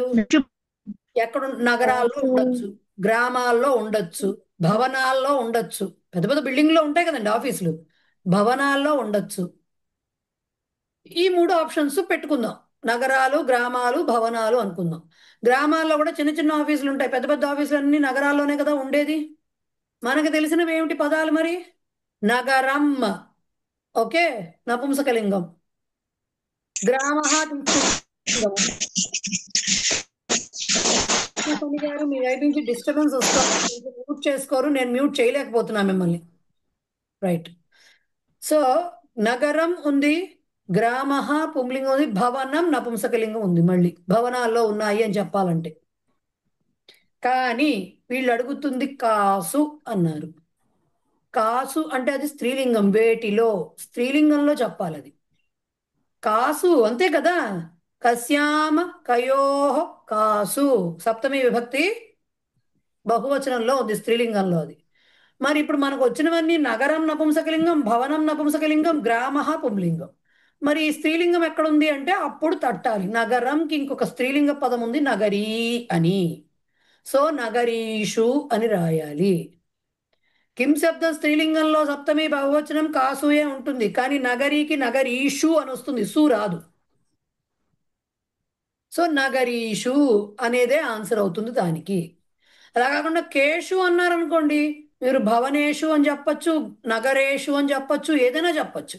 వాళ్ళు కాసు అని పర్టికులర్గా స్త్రీలింగం అడిగారు కాబట్టి నగరీషు మాత్రమే ఆన్సర్ అవుతుంది దానికి. ఓకే. నెక్స్ట్, కల్పతరవ కుత్ర వర్తంతే. కల్పతరువులు, కల్పవృక్షాలు ఎక్కడ ఉంటాయి? మన ఇంట్లో అయితే, మా ఇంట్లో, మీ ఇంట్లో అయితే ఉండవు కదండి కల్పవృక్షాలు. కల్పవృక్షం ఉండేది ఎక్కడ? నందనవనం అంటే అమరావతి. దానికి అదొక్కటే ఆన్సర్. కల్పవృక్షాలు ఎక్కడ పడితే అక్కడ ఉంటాయని రాయడానికి లేదు. కొబ్బరి చెట్టుని కల్పవృక్షం అన్నంత మాత్రాన్ని దాన్ని కల్పవృక్షం అంటే దానికి సినోనిమ్, అది అన్ని పార్ట్స్ దాంట్లో యూజ్ చేసుకుంటాం కాబట్టి కొబ్బరి చెట్టుని కల్పవృక్షం అంటారు. అది వాడుక పదం అంటే పోలిక చెప్పడం తప్పించి యాక్చువల్గా కాదు. యాక్చువల్గా కల్పవృక్షం ఉండేది ఎక్కడ? స్వర్గంలో ఉంటుంది. సో ఇప్పుడు కుత్ర వర్తంతే అన్నప్పుడు ఏం చెప్పాలి? ఎక్కడో ప్లేస్, అమరావతి, చాలు. సో కుత్ర అన్నారు కాబట్టి సప్తమి విభక్తి చెప్పాలి, అమరావత్యాం వర్తంతే అని చెప్పాలి. సప్తమి చెప్పాలి కదా, అమరావతి స్త్రీలింగం. కుత్ర అనే దానికి, కదా అనే దానికి ఎప్పుడూ కూడా ఆన్సర్ చెప్పుకున్నాం కదా, సప్తమిలోనే రావాలి. కదా భవతి అంటే మధ్యాహ్నే త్రివాదనే, మధ్యాహ్నే, సాయంకాలే, ప్రాతకాలే. ఓకే, ఇలాగే చెప్పుకోవాలి. కుత్ర అన్నప్పుడు కూడా అంతే. హైదరాబాద్ నగరే, కాశ్యాం, పుర్యాం ఇవన్నీ రాశాం కదా మనం కుత్ర చదువుకున్నప్పుడు, సప్తకకారాలు చదువుకున్నప్పుడు. సో అమరావత్యాం వర్తంతే అని రాయాలి దానికి ఆన్సర్. భక్త కిం కర్తుం దేవాలయం గచ్చతి. ఇది కూడా ఒక జనరలైజ్డ్ క్వశ్చన్. భక్తుడు ఏమి చేయుటకు దేవాలయమునకు వెళ్తాడు? పూజ చేసుకోవడానికి వెళ్ళొచ్చు. ఓకే, సరే, ధ్యానం చేసుకోవడానికి వెళ్ళొచ్చు. ఉన్నాయి కదా, రెండు ఆప్షన్స్ ఉన్నాయి. కిం కర్తుం అన్నారు, అప్పుడు మీరు తుమున్ ప్రత్యయంతో చెప్పాలి ఆన్సర్. తుమున్ ప్రత్యయంతో చెప్పాలి. ఎందుకు అంటే ఇప్పుడు ఎలా చెప్పాలి? పూజయితుం, పూజయితుం ఆర్ ధ్యానం కర్తుం, ధ్యాతుం, ఇది చెప్పాలి. మేము కర్తుం వచ్చింది కదా, మేము అలా రాయలేమండి. ఓకే, ఇదిలా రాయండి, ధ్యానం కర్తుం రాయండి, పూజాం కర్తుం అని రాయండి, తప్పులేదు. అఖండ పదము నౌన్ ప్లస్ కరోతి ఫార్మ్స్ చదివారు కదా మీరు, నౌన్ ప్లస్ కరోతి చేశారు కదా. సో పూజాం కర్తుం అని రాయొచ్చు, తప్పులేదు. కాకపోతే పూజా కర్తుం అని రాయకూడదు, పూజాం కర్తుం అని రాయాలి. ధ్యానం కర్తుం, ఓకే, ఇట్లా రాయాలి.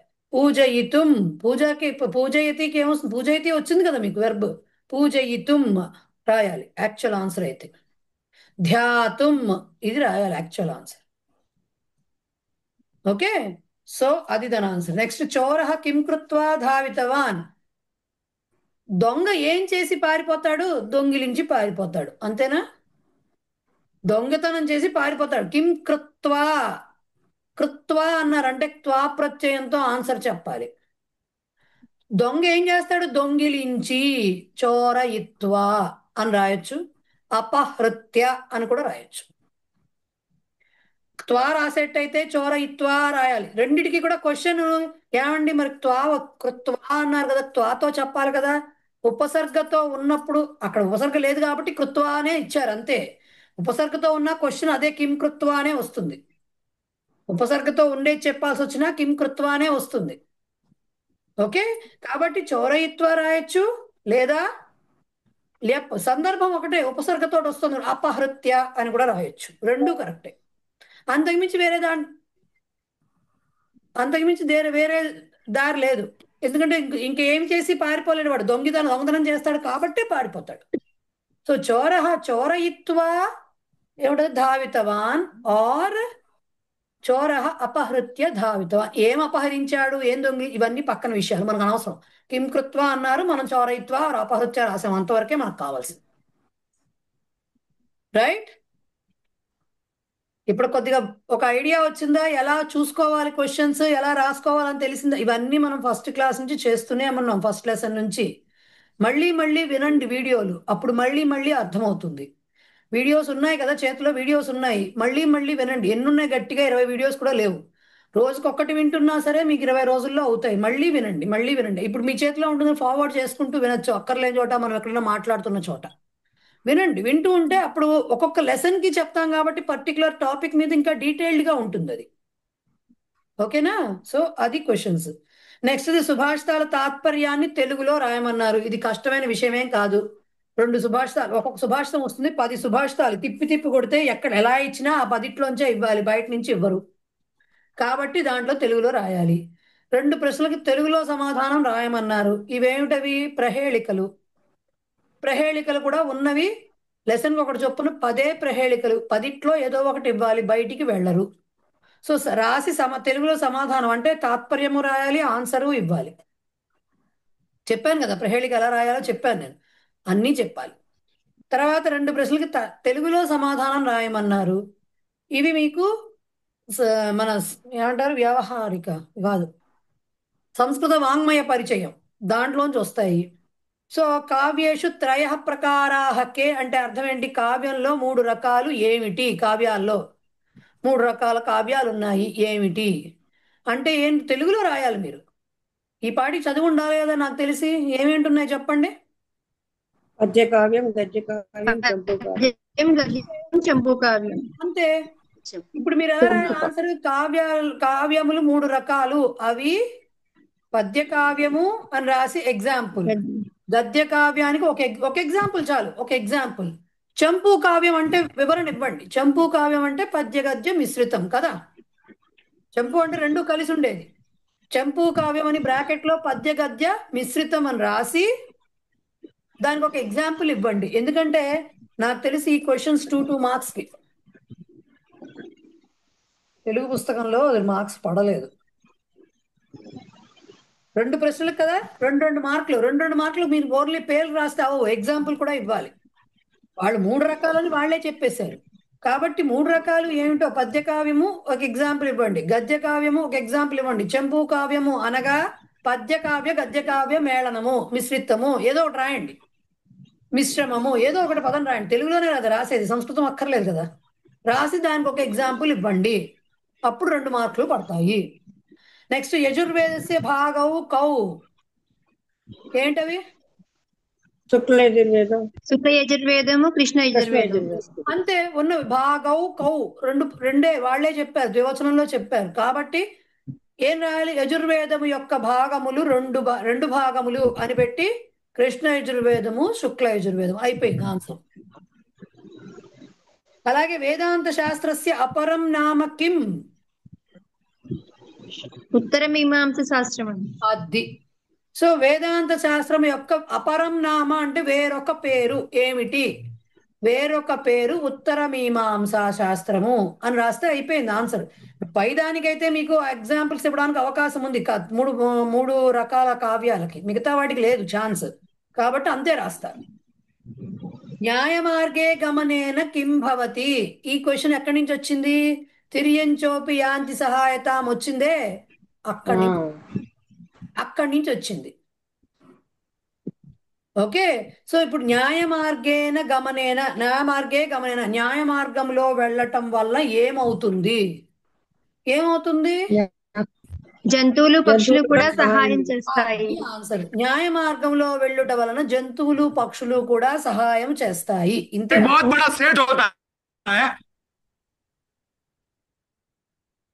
జంతువులు పక్షులు కూడా సహాయం చేస్తాయి. మీకు ఇంకా అది కూడా తెలియకపోతే ఆ శ్లోకం యొక్క తాత్పర్యం కింద ఉంటుందో అది చూసుకోండి, అది రాయండి.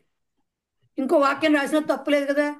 అదే ధర్మ మార్గంలో వెళ్ళేవాడిని సోదరుడు కూడా వదిలిపెడతాడు, రాయొచ్చు, తప్పులేదు. 2 మార్కుల క్వశ్చన్ కాబట్టి, రైట్. నెక్స్ట్ సూక్తుల సారం తెలుగులో అన్నారు. మీకు సూక్తి ఇచ్చారు, ప్రతి లెసన్ కి స్టార్టింగ్ లో దాని మీనింగ్ ఇచ్చారు, అది రాయడమే, తెలుగులోనే రాయాలి.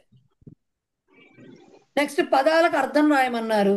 ఇవి మీరు వ్యావహారిక శబ్దాల్లోంచి చదువుకోవాలి, దాని అర్థం ఒకటే ఉంటుంది, అదే రాయాలి, అంతకుమించి దారి లేదు. అంతే కదా. అవి అలాగే రాసుకోవాలి. తెలుగులోంచి సంస్కృతంలోకి, సంస్కృతంలోంచి తెలుగులోకి రాయాలి. విజాతీయ పదాలను వేరు చేయండి అన్నారు. విజాతీయ పదాలు అంటే ఏంటి? ఆడ్ వన్ అవుట్ అంటే ఇచ్చిన 4 పదాల్లో ఒకటి ఆ సమూహానికి చెందకుండా ఉంటుంది, అంటే ఆ సమూహానికి చెందనిది అనమాట. ఏముండొచ్చు? ఇప్పుడు ఇక్కడ మీకు వీళ్ళు ఇక్కడ దీంట్లో ఇచ్చే వాటిల్లో కొన్ని విభక్తుల ద్వారా ఇవ్వచ్చు, చెప్పలేము.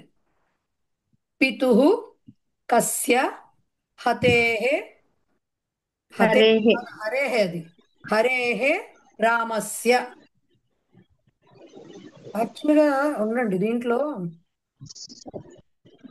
ప్రింటింగ్ మిస్టేక్ కూడా పడడానికి అవకాశం ఉంది, అందుకని ఒకసారి మనం చూడండి.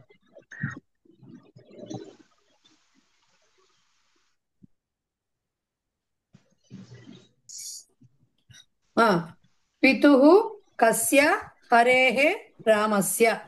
సో ఈ వీటిల్లో ఆడ్ వన్ అవుట్ ఏది అవ్వచ్చు, ఎందుకు, ఎవరు చెప్పగలరు?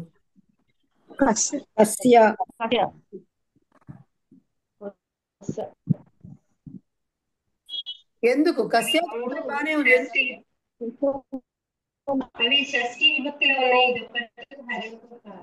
అన్ని షష్ఠిలోనే ఉన్నాయండి అక్కడ. పితుః షష్ఠి, కస్య షష్ఠి, హరేః షష్ఠి, రామస్య షష్ఠి. మరి కస్య ఎందుకు ప్రశ్నవాచకం కదండి, ఇవన్నీ నామవాచకాలు. ప్రశ్నవాచకం, ఇవన్నీ మామూలుగా నామపదాలు కాబట్టి. నెక్స్ట్ గచ్చామ, పిబామహ, పృచ్ఛ లిఖత. ఇప్పుడు ఇక్కడ దీంట్లో ఏంటి ఆడ్ వన్ అవుట్? పిబామహ. పిబామహ.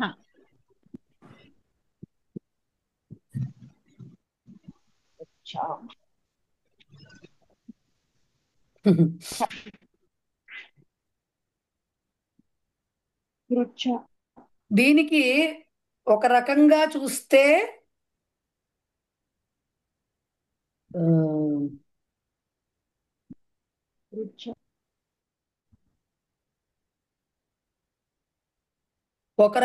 చూస్తే మీరు ఇప్పుడు చెప్పిన పిబామహ కరెక్ట్ అవ్వచ్చు, కానీ యూజువల్ గా చెప్పేది ఎందుకు కరెక్ట్ అవుతుంది? ఇప్పుడు పిబామహ చెప్పండి ఎవరన్నా.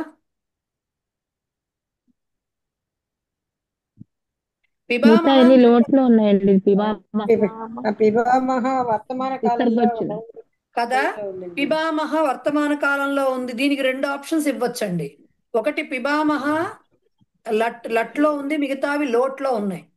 రెండవ ఆప్షన్ ఉంది, ఎవరైనా చెప్పగలరా?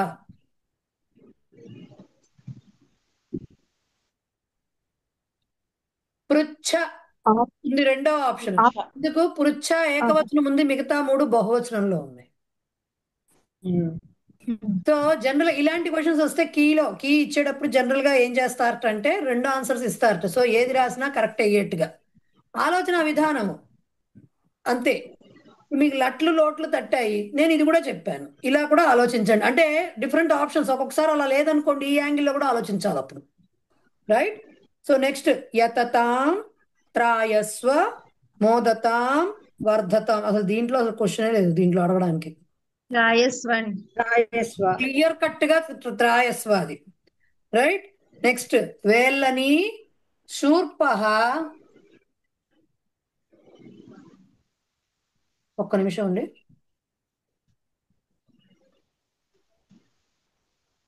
కొన్ని తెలుగు పుస్తకం నా దాంట్లో తప్పు పడినాయి ప్రింటింగ్, అందుకని చూస్తున్నా. వేళ్ళని శూర్పహ చమసహ పాదరక్ష. ఏదవుతుందండి? పాదరక్ష. వేళ్ళని అంటే అప్పడాల కర్ర, మనం ఒత్తేది అప్పడాలు ఒత్తుతాం కదా, చపాతీ కర్ర. అప్పడాల కర్ర ఎవడొత్తుతాం కానివ్వండి, చపాతీ కర్ర.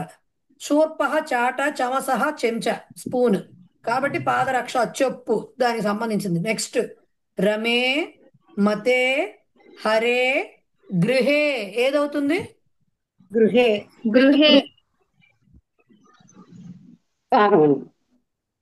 ఎందుకని గృహే? నపుంసకలింగం.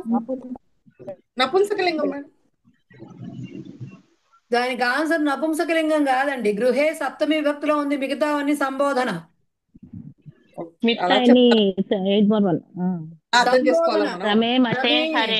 హరే సంబోధన ప్రథమ విభక్తి, గృహే ఒక్కటే సప్తమి విభక్తిలో ఉంది.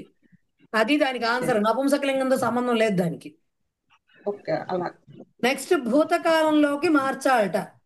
భూతకాలంలోనికి మార్చండి అంటే ఇక్కడ మీరు వాళ్ళ కృదంత రూపాలు అన్నట్టుగా వాళ్ళు చెప్పలేదు కాబట్టి ఏదైనా రాయొచ్చు. బట్ ఇలా ఇచ్చినప్పుడు మాత్రం యూజువల్ గా లంగ్ లకార రూపం యూజ్ చేసే రాయండి. అంటే అపఠత్ ఇలా ఉంటాయి, అవి యూజ్ చేసే రాయండి.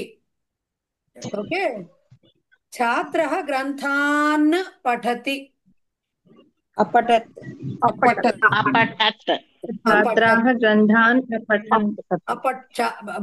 భూతకాలం అన్నారు, బహువచనం అనలేదు. ఛాత్ర గ్రంథాన్ అపఠత్ అంతే. భక్త దేవీం వందతే. అవందత. మొత్తం వాక్యం రాయాలి అక్కడ, కాకపోతే మీరు ఓకేనా? దేవీం అవందత.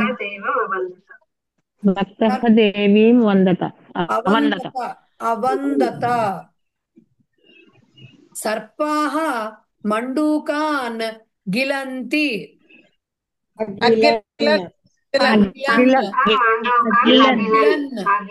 అగిలన్. భిక్షుకః ధనం యాచతి.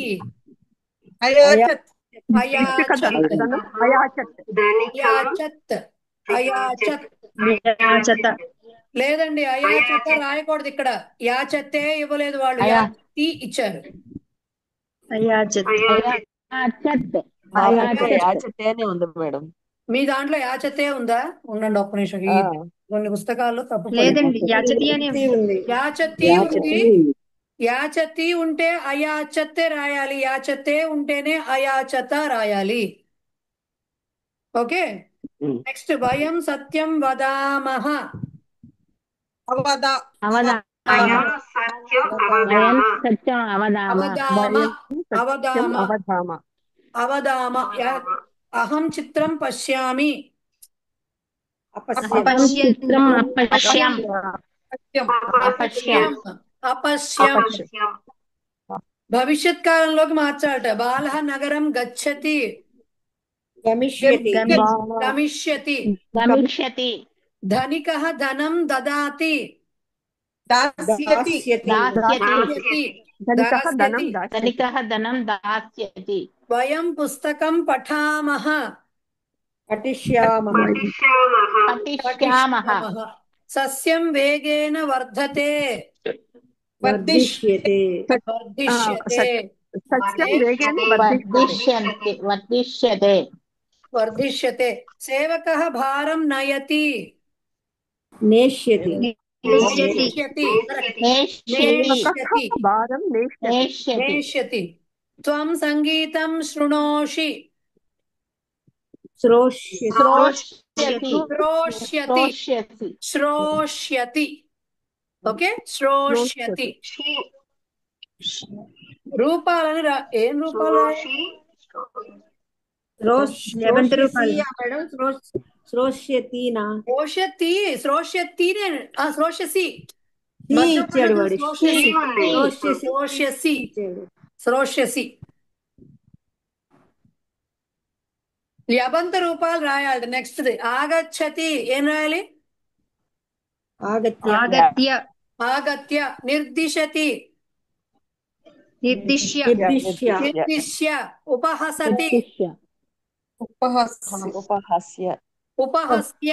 ఉపహస్య. అపహరతి. అపహృత్య అపహృత్య. అపహృత్య.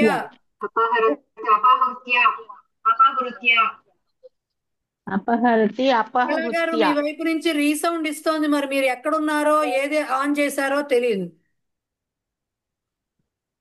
Okay, next ఉపదిశతి. ఉపదిశ్య ఉపదిశ్య. ఉపదిశ్య. పరిహసతి. పరిహృత్య పరిహరతి లేదండి అక్కడ. హసతి ఉంది. పరిహాస్య కాదండి, పరిహస్య అనాలి. సరళ గారు వినండి, పరిహాస్య కాదు, పరిహస్య. ఇందాక ఎవరు పరిహృత్య అన్నారు, అందుకని చెప్తున్నా. హరతి లేదు అక్కడ, హసతి ఉంది కాబట్టి పరిహస్య రాయాలి. ఆకర్షతి. ఆకృష్య ఆకృష్య ఆకృష్య. ఆకృష్య. ఉత్తిష్ఠతి. హాస్య ఉత్థాయ. ఉత్థాయ. ఓకే, నెక్స్ట్ ఉపసర్గలను వేరు చేయాలట. ఉద్ధాయ ఉత్థాయ. ఉపసర్గలను వేరు చేయమంటే పదాన్ని విడదీసి రాయాలి మొత్తం. ఉపావిశత్ ఎలా రాస్తారు? ఉప ప్లస్ ఉపషత్ అవిశత్. ఉప ప్లస్ అవిశత్. ఉపావిశత్. అభ్యూహతే. అభి ప్లస్ ఊహతే అభి ప్లస్ ఊహతే. అభ్యూహతే. ఉపాహరత్. ఉప ప్లస్ ఆహారత్ ఆహరత్ అహరత్ ఉప ప్లస్ అహరత్. ఉపాహరత్. ఆహరత్ ప్రత్యాగచ్చత్. ప్రతి ప్లస్ ప్రతి ప్లస్ ఆ ప్లస్ గచ్చతి గచ్చత్ ప్రతి ప్లస్ ఆ ప్లస్ గచ్చత్ ఒకటి గుర్తు పెట్టుకోండి, గచ్చతికి అగచ్చత్ పాస్ట్ టెన్స్, ఆగచ్చతికి ఆగచ్చత్ పాస్ట్ టెన్స్. ఓకే, ఆగచ్చతి అంటే ఆ ప్లస్ గచ్చతి కదా, రైట్? ఆ ప్లస్ గచ్చతి, ఆగచ్చత్ అని ఉంటే దాన్ని ఎలా విడదీయాలి? ఆ ప్లస్ అగచ్చత్ అని విడదీయాలి. ఆ ప్లస్ అగచ్చత్ ఆగచ్చత్ పాస్ట్ టెన్స్ అవుతుంది అది. గచ్చతి అంటే వెళ్తున్నాడు కదా, అగచ్చత్ అంటే వెళ్ళాడు కదా, ఆగచ్చతి అంటే వస్తున్నాడు కదా. మరి వచ్చాడు అని చెప్పడానికి ఏం చెప్పాలి? ఆగచ్చత్ అనాలి. అది ఎలా ఫామ్ అయింది? ఆగచ్చతి అసలు ఎలా ఫామ్ అయింది? వస్తున్నాడు అనడానికి ఆ అనే ఉపసర్గతోటి గచ్చతి కలిసినప్పుడు ఆగచ్చతి వచ్చింది. రైట్? ఇప్పుడు ఆగచ్చతికి పాస్ట్ టెన్స్ రాయాలంటే ఎలా చేయాలి మనం? ఉపసర్గని పక్కన పెట్టి ఆ పక్కన పెట్టేసి గచ్చతికి పాస్ట్ టెన్స్ రాయాలి. గచ్చతికి పాస్ట్ టెన్స్ ఏంటి? అగచ్చత్. అగచ్చత్. సో ఆ ప్లస్ ఆ కలిస్తే మళ్ళీ ఆనే వస్తుంది, కాబట్టి ఆగచ్చత్ అవుతుంది పాస్ట్ టెన్స్. ఇప్పుడు ప్రత్యాగచ్చత్ అన్న చోట ప్రతి ప్లస్ ఆ ప్లస్ అగచ్చత్ ఉంటుంది. వాళ్ళు ప్రత్యాగచ్చతి అని ఇచ్చుంటే గనక ప్రతి ప్లస్ ఆ ప్లస్ గచ్చతి రాయొచ్చు, ఆగచ్చతి ఆ గచ్చతి రాస్తే సరిపోతుంది. కానీ ప్రత్యాగచ్చత్ అని పాస్ట్ టెన్స్ రూపం ఇచ్చారు ఇక్కడ వీళ్ళు, కాబట్టి ఎలా రాయాలి? ప్రతి ప్లస్ ఆ ప్లస్ అగచ్చత్ అని రాయాలి. ప్రెసెంట్ టెన్స్ ఇచ్చుంటే అక్కర్లేదు, గచ్చతి రాస్తే సరిపోతుంది. కానీ పాస్ట్ టెన్స్ కాబట్టి అలా విడదీయాలి. మనకి ఆగచ్చతి అనేది ఎంతలాగా అలవాటు అయిందంటే దాంట్లో ఆ అనేది ఉపసర్గ అనే విషయం మనం మర్చిపోయాం. అది డైరెక్ట్ వెర్బ్ అనుకుంటాం మనం, కానీ అది ఉపసర్గే. సో దానికి పాస్ట్ టెన్స్ రాయాలంటే దాన్ని సెపరేట్ చేసి రాయాల్సిందే మిగతా వాటికి రాసినట్టు. రైట్? పర్యత్యజత్, పరి ప్లస్ అత్యజత్. పరి ప్లస్ అత్యజత్. అత్యజత్. సమాభవత్, సం ప్లస్ అభవత్. సమ ప్లస్ అభవత్. సమా కాదు, సమ్ ప్లస్ అభవత్ సమాభవత్. సమ సమ సమ్ సమ ప్లస్ అభవత్. సంభవతి అనే దానికి పాస్ట్ టెన్స్ ఏంటి? సమాభవత్ వస్తుంది. సంభవతి, సమ్ అభవత్ సమభవత్ అవుతుంది. ప్లస్ ఆ మా కదా. నెక్స్ట్ ఆహరతి, ఆ ప్లస్ ఆ హరతి. ప్లస్ హరతి. వెరీ సింపుల్, ప్రెసెంట్ టెన్స్ కాబట్టి ఆ ప్లస్ హరతి. సంహరతి ఇది కూడా అంతే సింపుల్, సం ప్లస్ హరతి. సం ప్లస్ హరతి. అంతే. ఏ దీంట్లో తప్పులు దిద్ది మరలా వ్రాయాలట. వయం మోదధ్వే, భయం వయం మోదామహే. మోదామహే. మోదామహే. మోదామహేనా? మోదా మోదామహే. మోదామహే. మోదామహే. కాదు కాదు, ఉండండి.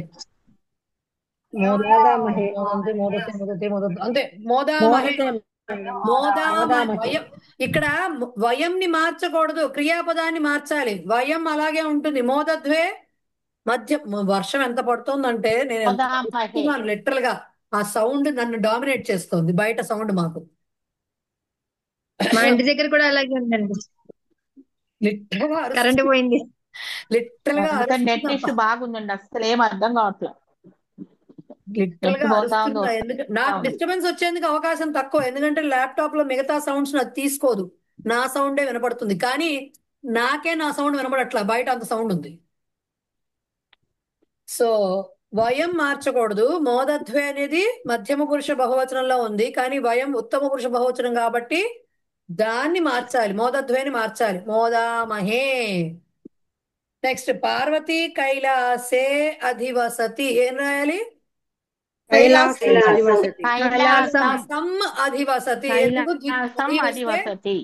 ద్వితీయ విభక్తి అక్కడ రావాలి. అది అది అని ఎప్పుడైతే అది తిష్టతి అది వసతి వచ్చినప్పుడు సప్తమిలో ఉండాల్సింది ద్వితీయ విభక్తిలోకి వెళ్తుంది. అది ఓకే.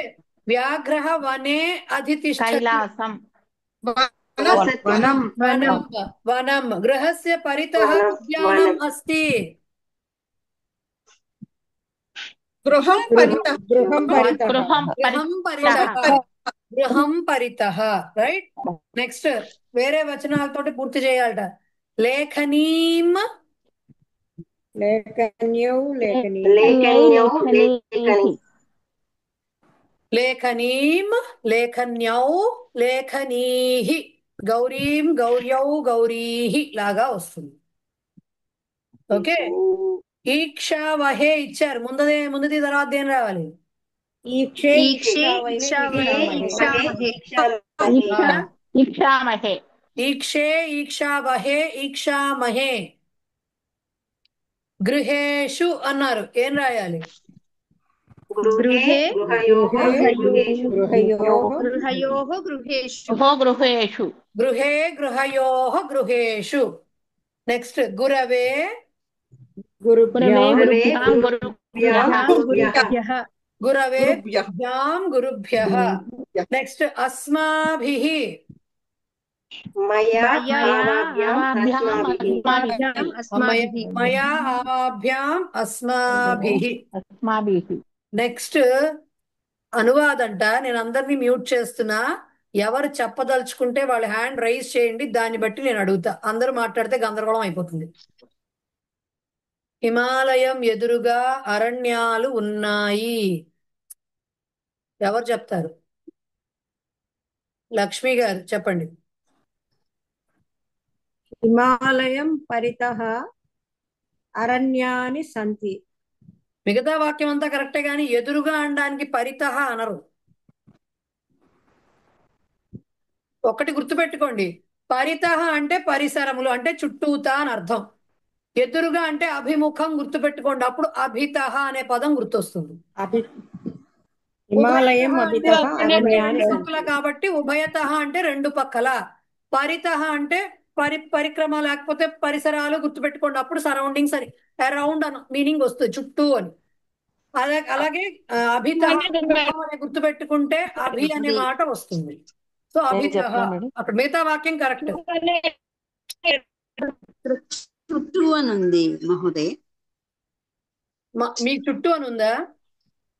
అవును మేడం. చుట్టూ అనే ఉందండి. ఇంగ్లీష్ ఉండండి. తెలుగు పుస్తకంలోనేమో హిమాలయం ఎదురుగా ఇచ్చారు నాకు. ఇంగ్లీష్ బుక్ ఉండండి, నన్ను మాట్లాడనివ్వండి. ఇంగ్లీష్ బుక్ లో మాత్రం అరౌండే ఇచ్చారు. సో మీరు చెప్పినట్టుగా పరితః కూడా కరెక్టే. చూసుకోండి ఏమి ఇచ్చారో, దాన్ని బట్టి రాయండి. శిక్షకుడు చుట్టూ అని ఇచ్చారు మేడం. ఆ, చుట్టూ అని ఇచ్చారు. పోన్లేండి, అప్పుడు పరితహానే రాయాలి. శిక్షకుడు సందేహాలను తీరుస్తాడు. శిక్షకః సందేహాన్ శిక్షకః సందేహాన్ నివారయతి. బాగానే వచ్చింది. ఇంకోటి ఏంటి, లాస్ట్ ఏం చెప్పారు? నివారయతి. కరెక్ట్. శిక్షక కరెక్ట్. శిక్షక సందేహాన్ నివారయతి. శిక్షక సందేహాన్ నివారయతి కరెక్ట్. నెక్స్ట్, ఇవన్నీ మీకు యాక్చువల్గా మీకు ఇచ్చిన వాక్యాలు, ఇవి మీ దాంట్లో ఉన్నాయి. నీవు దీపం ఆర్పి నిద్రపో, ఎవరు చెప్తారు?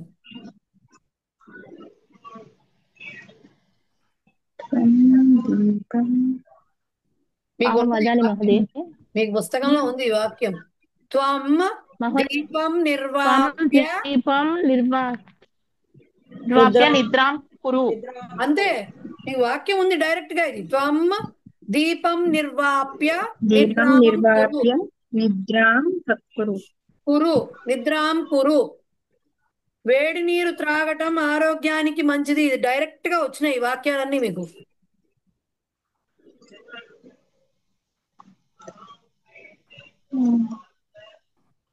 వేడి నీరు అనడానికి ఏమంటారండి?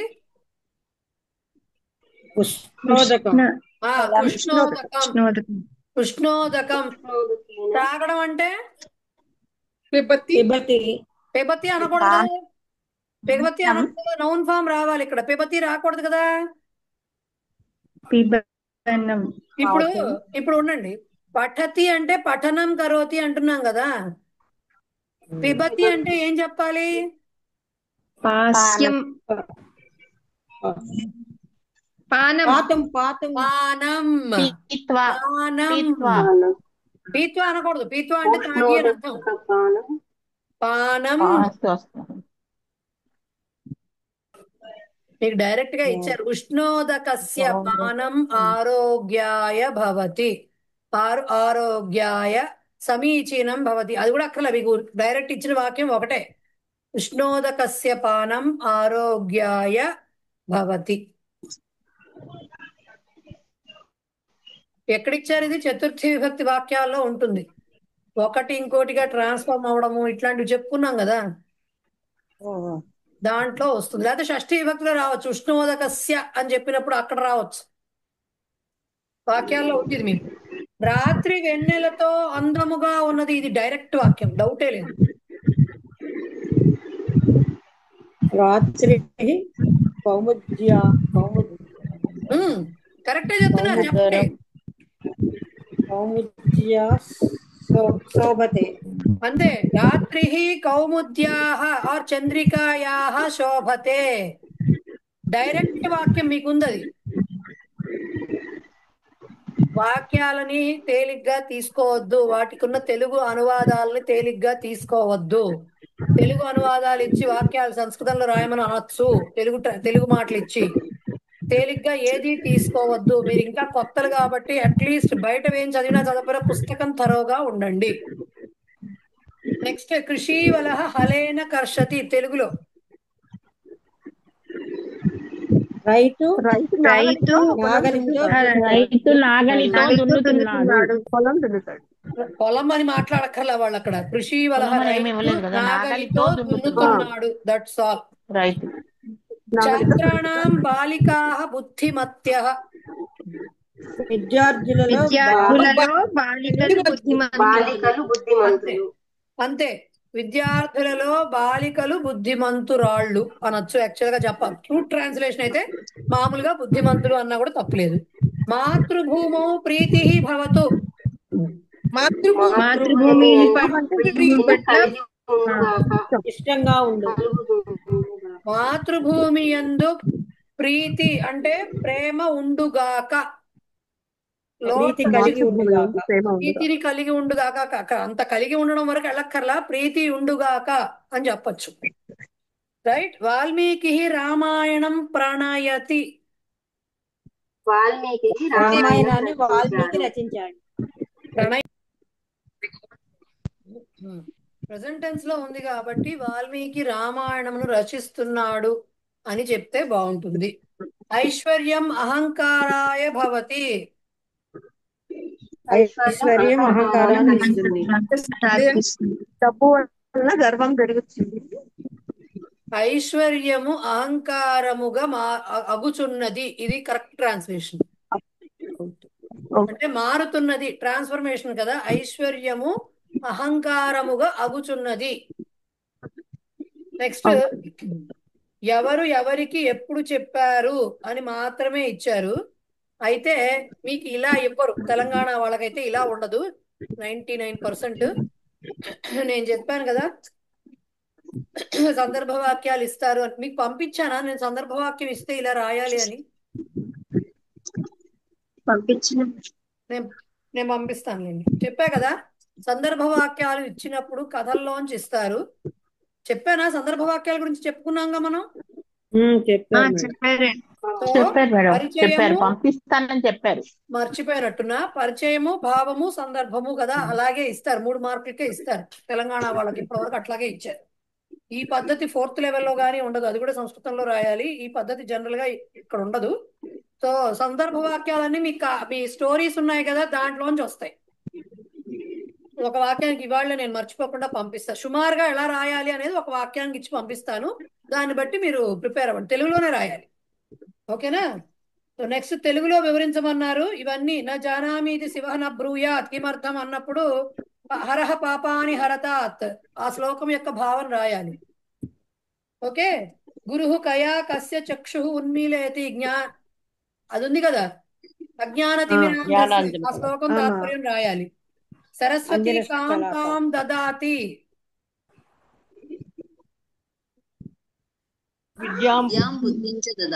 అది అది రాయాలి దానికి ఆన్సర్. సో అంటే అలా కాదు దీనికి తెలుగులో తాత్పర్యం రాయాలి, తెలుగు తాత్పర్యం రాయాలి. ఆ పద్యం ఉంది కదా, దానికి సంబంధించి తెలుగు తాత్పర్యం రాయాలి. ఇవన్నీ దేని నుంచి మొత్తం వచ్చాయి? అంతా రాయాలా మేడం? దేవతా స్థుతిలో శ్లోకాల నుంచి వచ్చాయి ఈ క్వశ్చన్స్. సో ఆ శ్లోకం సరస్వతి స్థుతిలో సరస్వతి నమస్తుభ్యం కాకుండా ఇంకో శ్లోకం ఉంది, కాశ్మీరపుర వాసిని అనేదో వస్తుంది. నమస్తే శారదా నమస్తే దేవి. శారదే దేవి. ఆ నమస్తే ఆ శారదా శ్లోకం దేవి. తాత్పర్యం రాయాలి ఇక్కడ. ఓకే, కృష్ణ మొత్తం రాయాలి మేడం? ఏంటండి, మొత్తం రాయాలంటే శ్లోకం జనరల్ గా అక్కర్లేదు, బట్ మీకు దాంట్లోంచి తీసి రాయండి అంటే అర్థం అవుతుందో అర్థం కాదో అనుకుని ఎన్నింటికి ఎనీ 3 రెళ్ళు 6 మార్కులు మొత్తం రాయాలి. మూడింటికి రాయమన్నారు, 6 మార్క్స్ ఇచ్చారు అంటే 2 మార్క్స్ ఒక్కొక్క దానికి. ఇలా ఇస్తే అన్ని మీకు మార్క్స్ ఎన్ని ఇచ్చారో దాన్ని చూసుకుని రాయాలి, మొత్తం తాత్పర్యం రాయాలి. కృష్ణ కౌహు మర్దితవాన్ కంస చాణూర మర్దనం అని ఉంది కదా, వసుదేవ సుతం. దానికి రాయాలి కంసుణ్ణి చాణూరుణ్ణి చంపినవాడు, అలా రాయాలి ఆన్సర్. కృష్ణుడు కంసుని చాణూరుని చంపాడు అని రాయాలి యాక్చువల్ గా. అంత రాయలేమనుకుంటే ఆ వసుదేవ సుతం దానికి రాసేసేయండి, తాత్పర్యం రాయండి. హనుమత్ స్మరణాత్ కిం భవతి శ్లోకం ఉంది, స్వప్ననాశనం ఉంది కదా శ్లోకం, దాని తాత్పర్యం రాయండి. రైట్. సో ఇట్లా మీకు పేపర్ ఉంటుంది. మనం రెండో పేపర్ అప్పుడు ఆన్సర్ చేయలేదు కాబట్టి, అప్పుడే ఆన్సర్ చేస్తుంటే ఈ మాత్రం ఆన్సర్స్ చెప్పేవాళ్ళు కాదు గ్రామర్ కి. ఇప్పుడు ప్రిపరేషన్ కి కాస్త టైం వచ్చింది కాబట్టి చెప్పగలిగారు ఆన్సర్స్, అవునా? మహోదయ, ఇప్పుడు మనకి దేవతా స్థుతులు ఇలా శ్లోకాలుగా కాకుండా ఇలా కూడా ఇచ్చే ఛాన్స్ ఉందండి. అంటే ఫస్ట్ పేపర్ లో శ్లోకాలుగానే ఇచ్చారు కదా. వాళ్ళు చెప్పడం ఏంటంటే ఈ 2 మోడల్స్ ఇస్తున్నాం వెనకాల పుస్తకంలో, రెండిట్లో ఏదో ఒకటి కానీ రెండిటి మిక్స్చర్ లా కానీ రావచ్చు అని చెప్పారు. సో అలా అయినా ఇవ్వచ్చు, ఇలా అయినా ఇవ్వచ్చు. కాకపోతే ఎట్లాగా అర్థం చేసుకోవాలి, ఒకవేళ దేవతాస్థుతి శ్లోకాలు కనిపించకపోతే ఇక్కడ ఏమైనా ఇచ్చారేమో వెతుక్కోండి. బట్ ఆ టాపిక్ అయితే 6 మార్క్స్ 4 మార్క్స్ కేటాయించబడి ఉంటాయి, అవి అడుగుతారు. ఓకే, ఇంకేమైనా డౌట్స్ ఉంటే అడగండి, లేకపోతే సుభద్ర గారు చెప్పండి. నమస్కారం మేడం. నమస్తే అండి. ఇప్పుడు చేసిన ఎక్సర్సైజ్ లో విజాతీయ పదాలను పేరు చేయండి అన్న దాంట్లో 4వది వంటింటి సామాన్లును చెప్పులు అని మనం డివిజన్ చేసి వేరు చేసాం కదా. పుల్లింగ పదాలను స్త్రీలింగ పదం అని వేరు చేయడానికి అవ్వదా? ఆన్సర్ రాస్తే కరెక్ట్ కాదా? ఉండండి ఒక్క నిమిషం, ముందర పేజ్ నంబర్ 3 అలా చేస్తే ఒకటే అవుతుంది. రెండు పుంలింగాలు 2 స్త్రీలింగాలు ఉన్నాయి కదండి. మరి చమసహ పాదరక్ష శూర్షః 3 పుల్లింగ పదాలు కదా. ఏమిటది పాదరక్ష అని ఉంటే ఓ పక్కన అది పుంలింగం ఎట్లా అయిందండి? మాకు పాదరక్ష పాదరక్ష ఇక్కడ పాదరక్ష అని ఇచ్చాడు. అంటే మాకు మొదటిది ఒక్కటి స్త్రీలింగ పదమును మిగతా 3 పుల్లింగ పదాలుగా వచ్చాయి. కాదండి, పాదరక్ష అనే అది పాదరక్ష కాదు. మీరు ఇంకా కావాలంటే మీకు వ్యావహారిక శబ్దాల్లోనూ వాటిలో ఇచ్చుంటారు, దాంట్లో చూసుకోండి. పాదరక్ష అనే పాదరక్ష కాదది. అంటే యాజ్ ఇట్ ఈస్ గా అది స్త్రీలింగ పదమే. మొదటి స్త్రీలింగ పదమే, ప్రింట్ మిస్టేక్ అంటారు అంతే, స్త్రీలింగ పదమే. అండ్ దాని ఇప్పుడు అలా ఉన్నా కూడా డైరెక్ట్ గా కనిపించేది మాత్రం కిచెన్ కి సంబంధించింది కాదు. అదే కరెక్ట్ గా యాప్ట్ గా ఉంటుందండి. ఇంకా చెప్పాలంటే అంటే ఒక జాతి పదాలు కాదు అని అన్నారు కదా, అంటే స్త్రీలింగ పదాలు పుల్లింగ పదాలు వేరు వేరు జాతి పదాలు కదా అని అలా అనుకుంటున్నాం. అలా రాయొచ్చేమో. జాతి అంటే అక్కడ స్త్రీలింగ పుంలింగం అని కాదు, ఇచ్చిన వాటిల్లో సంబంధం లేకుండా ఉంది అని చెప్పడం. అంతే. అలాగే. రైట్. అంటే మేడం ఇది మామూలుగా విడిగా ఉన్న పదం వేరుగా రాసిస్తే సరిపోతుందండి. మళ్ళీ మనం అంతే, విడిగా ఉన్న పదం వేరే ఎలా రాయాలి? క్వశ్చన్ పేపర్ లో మీరు క్వశ్చన్ నెంబర్ వేయాలి. ఇప్పుడు దీంట్లో ఇది నెంబర్ 2 లో ఈ నెంబర్ 3 లో ఈ నెంబరింగ్ కూడా తప్పు ఉంది దీంట్లో.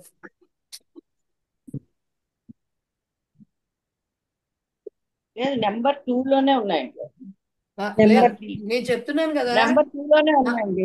నెంబర్ 2 లోనే నా బుక్ లో తెలుగులోను ఇంగ్లీష్ లో ఉన్న దాంట్లో కొంచెం అటు ఇటు పడ్డాయి ప్రింటింగ్ మిస్టేక్స్. ఇప్పుడు మీకు ఎట్లా అయితే స్త్రీలింగం పడిందో పుంలింగం పడిందో పాదరక్ష నాకు అట్లా పడింది. సో ఇప్పుడు నెంబర్ 2 లో దీంట్లో ఇది ఎన్నోది అవుతోంది? ఊ అవుతోంది కదా.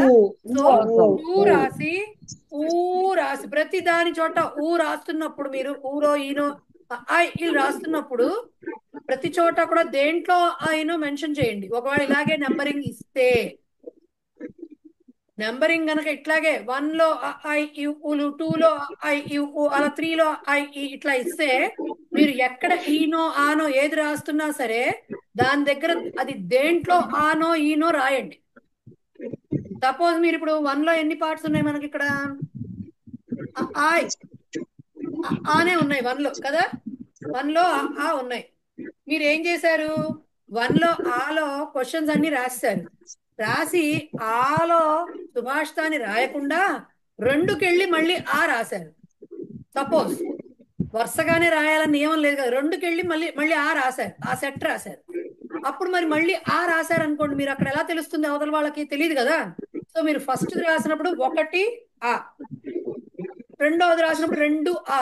మీరు వరుసగా రాసినా కూడా అదే పద్ధతి ఫాలో అండి. 1 ఆ క్వశ్చన్ నెంబర్. ఈ కన్ఫ్యూజన్ అవాయిడ్ చేయడానికే లాస్ట్ టైం మొత్తం అన్ని నంబర్లు డిఫరెంట్ గా ఇచ్చి 60-70 క్వశ్చన్ నంబర్లు వచ్చినాయి.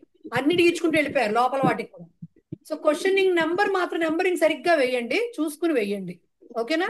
అండ్ ఎప్పుడైనా సరే ఒక సెట్ మొదలెట్టారు అనుకోండి, ఆ సెట్ మొత్తం ఒక చోటే కంప్లీట్ చేయడానికి ట్రై చేయండి. మీకు ఒకవేళ ఆన్సర్ రాకపోతే అక్కడ ప్లేస్ వదులుకుని నెక్స్ట్కి వెళ్ళండి. ఇప్పుడు 1లో ఆలో 12 క్వశ్చన్లు ఇచ్చి 10 రాయమంటారు. మీకు 10 క్వశ్చన్లు వచ్చు, కానీ ఏదో ఒక క్వశ్చన్ తన్నుకుంటున్నారు కొంచెం. మీరు ఏం చేస్తారు? మొత్తం 10 క్వశ్చన్లకి అక్కడ ప్లేస్ అట్టే పెట్టేసుకుని అప్పుడు రెండో బిట్కి వెళ్ళండి. అంతేగాని దీంట్లో 5 క్వశ్చన్లు ఇప్పుడు రాసి మళ్ళీ 5 క్వశ్చన్లు 2 పేపర్ల తర్వాత రాసి ఇలా రాయకండి. సెట్ ఒకటే పెట్టుకోండి. గ్రామర్ బిట్స్ కూడా అంతే. 5 డాష్లు ఇచ్చారు అనుకోండి, సపోజ్ 5 డాష్లు ఒక చోటే రాయడానికి ట్రై చేయండి. రెండవ చోట మూడవ చోట ఇస్తే ఏమవుతుంది? దిద్దినప్పుడు మార్క్స్ అటు ఇటు అయిపోయి ఒక్కొక్కసారి మిస్ అవ్వచ్చు.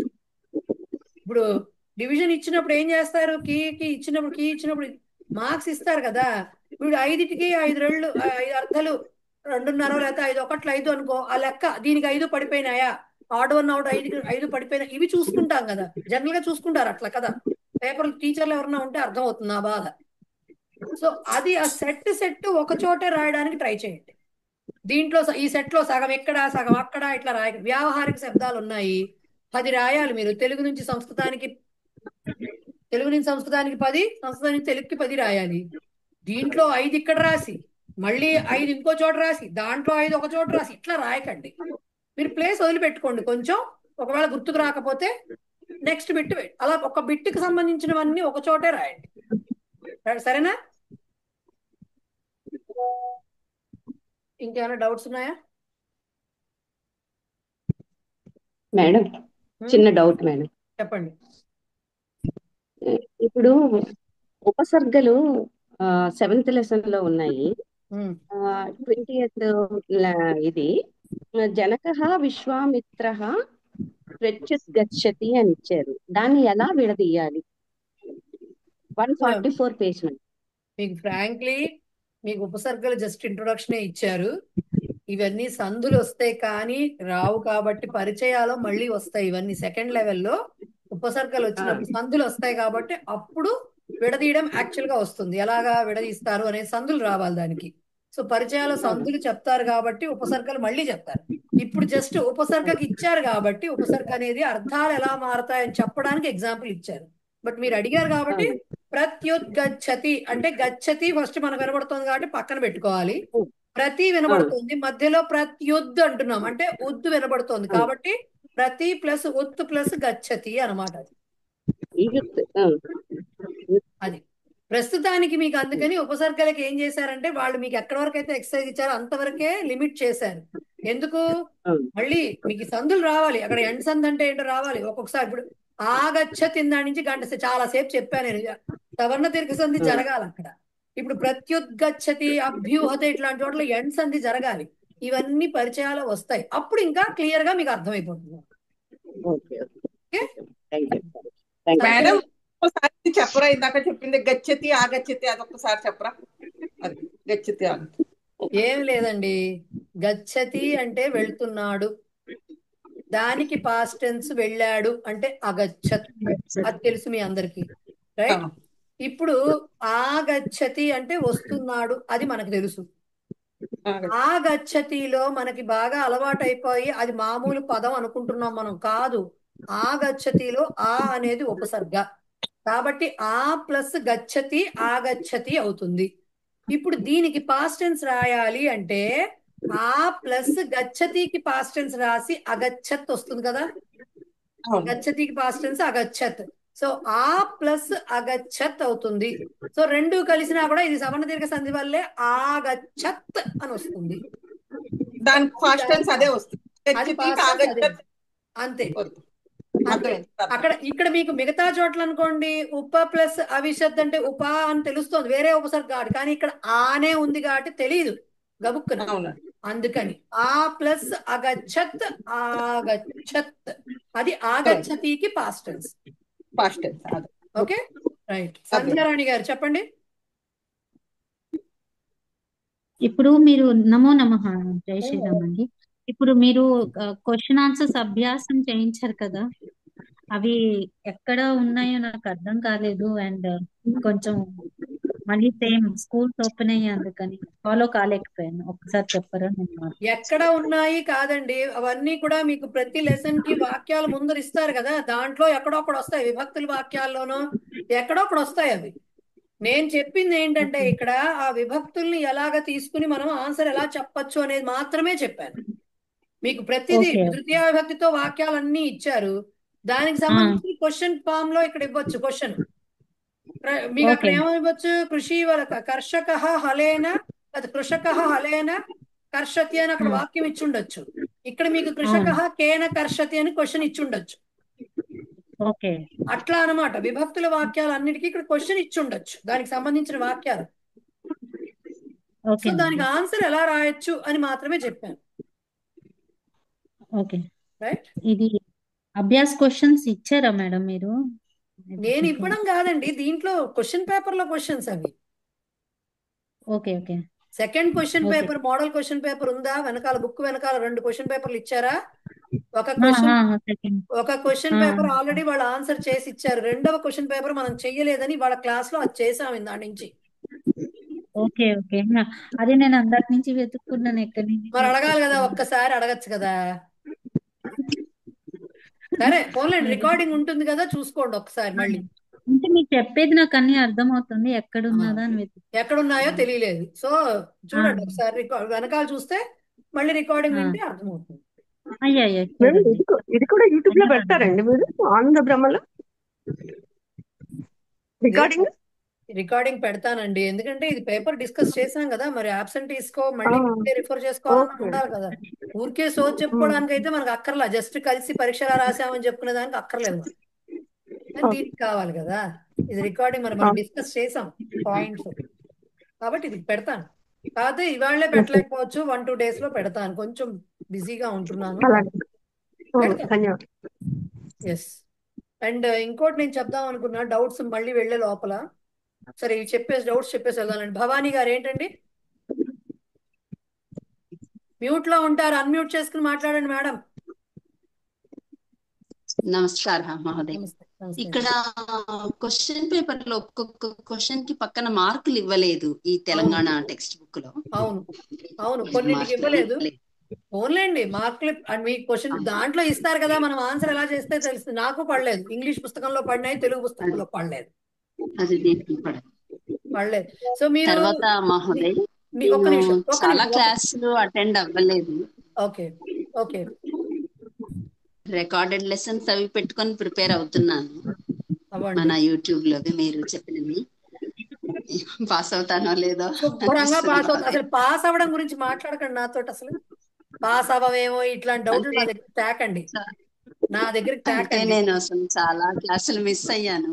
అయినా రాస్తారు చెప్తున్నాగా, నేను ఖచ్చితంగా రాస్తారు, డౌటే లేదు దాంట్లో. ఇంకొకటి క్వశ్చన్ పేపర్ దీంట్లో మార్క్స్ ఇవ్వకపోవచ్చు, కానీ మీకు మోడల్ క్వశ్చన్ పేపర్స్ అన్ని ఆనంద బ్రహ్మలో ఉన్నాయి. నేను మీకు లింకులు పంపించాను కూడా ఆల్రెడీ ఒకసారి. మళ్ళీ ఇవాళ ఎవరైనా మిస్ అయితే ఇవాళ మళ్ళీ క్వశ్చన్ పేపర్ లింక్ పంపిస్తా. లేకపోతే ఇగో చూడండి ఒకసారి నేను చూపిస్తాను, ఉండండి ఒక్క నిమిషం.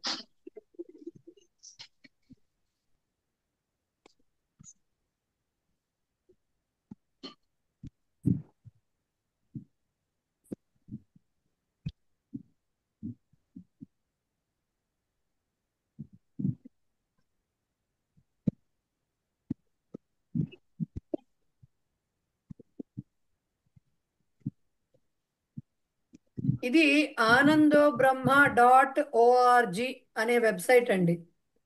AnandoBrahma.org అనే వెబ్సైట్. దీంట్లోకి వెళితే ఫస్ట్ ఇది ఓపెన్ చేస్తే ఇలా కనపడుతుంది.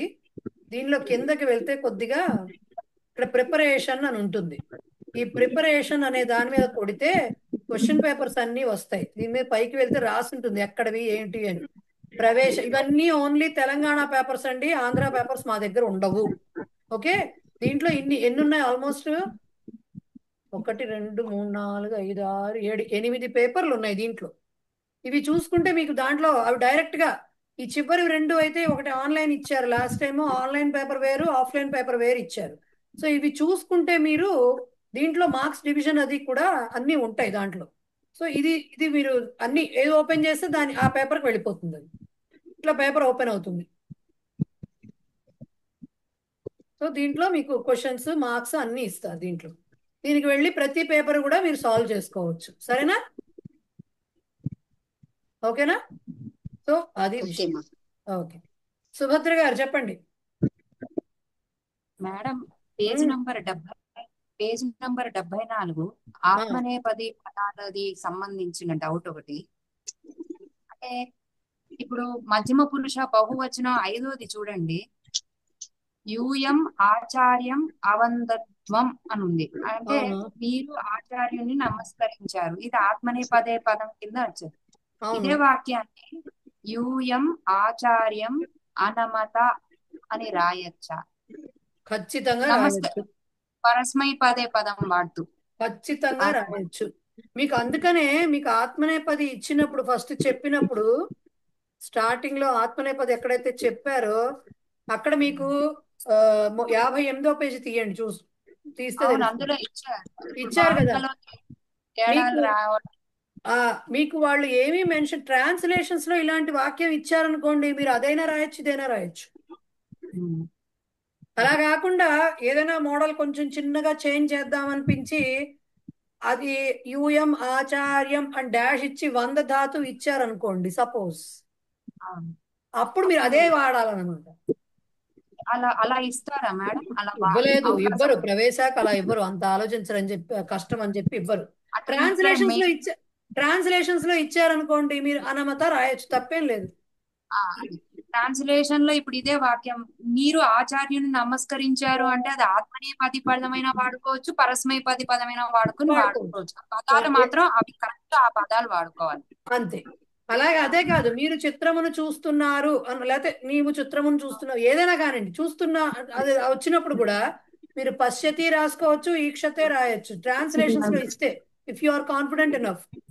అదే మేడం మెయిన్ కన్ఫ్యూజన్ అక్కడే వస్తుంది. ఈ పరస్మైపది ఆత్మనేపది జనరల్ గా మనం తెలుగు భాషలో వాడేటప్పుడు మీరు అన్నప్పుడు మనం పరస్మైపది కింద తీసేసుకుంటాం కదా, ఈ ఆత్మనేపది పదం వాడాలి అనేది తట్టట్లేదు, ఆ పదాలు రావట్లేదు. చూడండి తెలుగులో మీరు అంటే పరస్మైపది కింద తీసుకుంటాము, ఇలాంటి రూల్స్ ఏం లేవు. అదే అలాంటివి మీరు చూస్తున్నారు మీరు తింటున్నారు అనేస్తాం కాబట్టి అది జనరల్ గా వాళ్ళకి సంబంధించింది అన్నట్టుకంటే మనకి రిలేటెడ్ గా కాకుండా అది ఎదుటివాడికి రిలేటెడ్ గా చెప్తాం కదా, అది నేను అనేది సంస్కృతంలో లాగా. నేను దానికే వస్తున్నా, మీరు ఆల్రెడీ కొంత సంస్కృతంలో ప్రవేశం ఉంది కాబట్టి మీరు ఆ డిఫరెన్షియేషన్ చేద్దామని అనుకుంటున్నారు. ప్రవేశ లెవెల్లో ఆ డిఫరెన్స్ లేవు.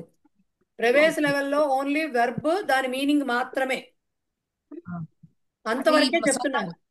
ఎందుకంటే పరస్మైపదికి ఆత్మనేపదికి డిఫరెన్సెస్ ఉన్నాయి, ఎప్పుడు వాడాలి అనే దానికి నిర్దిష్టమైనటువంటి నిర్వచనాలు ఉన్నాయి.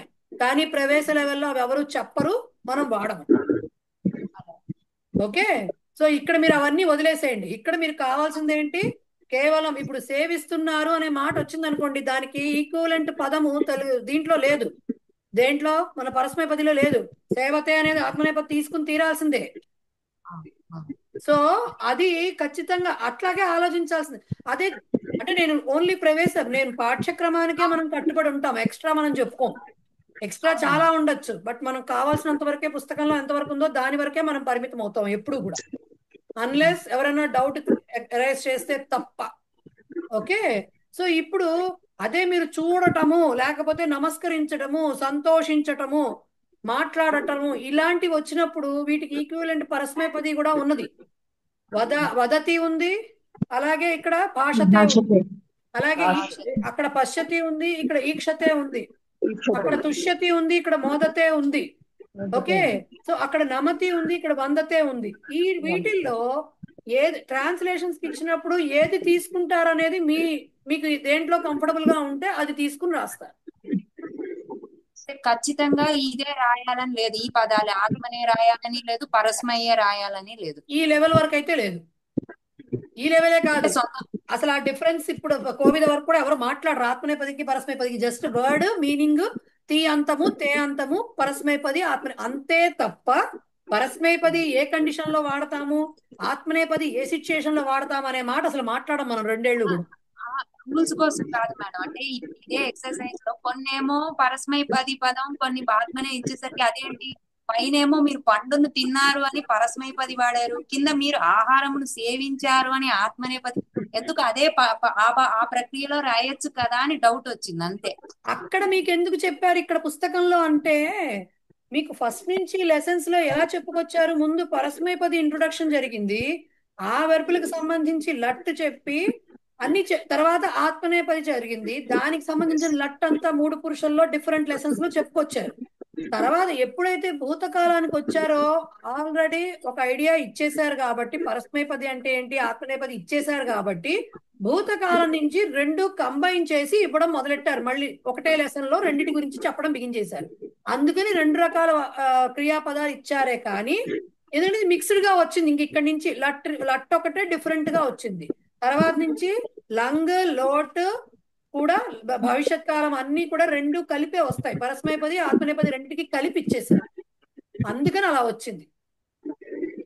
ఓకే, సొంత వాక్యాలు రాసుకునేటప్పుడు కూడా ఇది మనం ఈ దృష్టిలో పెట్టుకోవచ్చు. ఇప్పుడు మీరు చెప్పిన పదం నుంచి సొంత వాక్యాలు రాయండి అన్నప్పుడు పెట్టుకోవచ్చు. ఓకే, ధన్యవాదాలు. రైట్. ఎస్ పద్మజ గారు చెప్పండి. మ్యూట్ లో ఉన్నారు పెనుగండ పద్మజ గారు. టైం అయిపోతుంది చెప్పాలండి. పెనుగొండ పద్మజ గారు చెప్పండి. మహోదయ నాకు అది వాయిస్ వినిపించలేదు, క్లైమేట్ బాగాలేదు తెలియలేదు సరిగ్గా. ఇది సందర్భరహిత వాక్యాలు ఒకటి గుర్తు చేస్తున్నాను మహోదయ, అంతే, ఇంకేం లేదు. పంపిస్తా అన్నారు కదా, అదొకసారి క్లాస్ పంపించండి ఎలా రాయాలని. పంపిస్తాను. అస్తు మహోదయ, ధన్యవాదాలు. ఎస్ జానకి గారు చెప్పండి. మేడం ఇప్పుడు క్వశ్చన్ పేపర్స్ ఉన్నాయి కదా వెబ్సైట్ లో, దానికి కీ కూడా ఉన్నదా? లేదు, అది ఎవరికి వాళ్ళు. ఏమండి మీకు ఇప్పుడు ట్రాన్స్లేషన్స్ దగ్గర నుంచి పుస్తకంలో ఉన్నవే వెతుక్కోండి, కాస్త కష్టపడండి. సరే సరే, కాస్త కష్టపడండి. తెలియట్లేదు అనుకోండి, ఛాత్రాభ్యాస గ్రూప్ ఉంది కదా, దాంట్లో పెట్టండి, ఎవరో ఒకళ్ళు ఆన్సర్ చేస్తారు. సరే సరే, ఓకే, తీసి పెట్టలేదు, మొదలెట్టాం, అది కూడా పెడదామని ట్రై చేసి మొదలెట్టాం. బాబోయ్ ఆ టైపింగ్లు అవ్వలేదు మా వల్ల, దండం పెట్టి కూర్చున్నాం. ఎవరో ఒకళ్ళు అడుగుతారు డౌట్ వస్తే, ఎందుకంటే బుక్ లోంచి దాటి వెళ్ళరు, బుక్ లో ఉన్నవే వస్తాయి, డౌట్ వచ్చినా అడుగుతారు. ప్రాక్టీస్ ఆ మాత్రం కష్టపడాలి కదా విద్యార్థులు కొంచెం, అది. ఓకేనా, అయిపోయినాయా డౌట్స్? అయిపోయినాయా? రైట్. ఇప్పుడు ఒకటి నా దృష్టికి వచ్చిందండి, అంటే జనరల్ గా తెలంగాణ వాళ్ళకి లాస్ట్ సండే ఎగ్జామ్ జరుగుతుంది అని చెప్తారు, అండ్ ఆంధ్రప్రదేశ్ వాళ్ళకి ఒక వారం ముందుగా జరుగుతుంది యూజువల్ గా. ఓకే, ఇప్పటి వరకు జరుగుతున్న పద్ధతి అలాగే జరిగింది. తెలంగాణ వాళ్ళకి last Sunday of August or February వాళ్ళైతే ఫిబ్రవరి లాస్ట్ సండే జరుగుతుంది, అది ఏ తారీఖు అయితే ఆ తారీఖు అని. దానికి కరెక్ట్ గా ముందు వారం వీళ్ళకి లాస్ట్ సండే జరిగితే దాని ముందు ఆదివారం నాడు ఆంధ్రప్రదేశ్ వాళ్ళకి జరుగుతూ వచ్చింది ఇంతవరకు. అయితే ఈసారి 5 ఆదివారాలు వచ్చి లాస్ట్ సండే 31 ఆగస్టు పడింది. ఓకే, ఆగస్ట్ 31 పడింది. మేము ఇంతవరకు కూడా 31 ఆగస్టే ఉంటుంది అని డిసైడ్ అయ్యి, అట్లాగే దానికంటే ముందు వారము అంటే 24వ తారీఖున ఆంధ్రప్రదేశ్ వాళ్ళకు ఉంటుంది అని మేము అనుకున్నాం. ఇంకా తెలంగాణ వాళ్ళ నోటిఫికేషన్ అయితే రాలేదు. ఆంధ్రప్రదేశ్ వాళ్ళది ఏమైందంటే వాళ్ళు మాకు 17th అనే వచ్చేసిందండి డేటు అన్నారు. 17th ఎలా వస్తుంది అని అనుకుంటే వాళ్ళకి రూలట 3వ ఆదివారం అనేది రూలట ఆంధ్రప్రదేశ్ వాళ్ళకి. సో గ్రూపులో ఎవరు అని వచ్చిందట, వాళ్ళకి ఇన్ఫర్మేషన్ ఆల్రెడీ వచ్చిందట.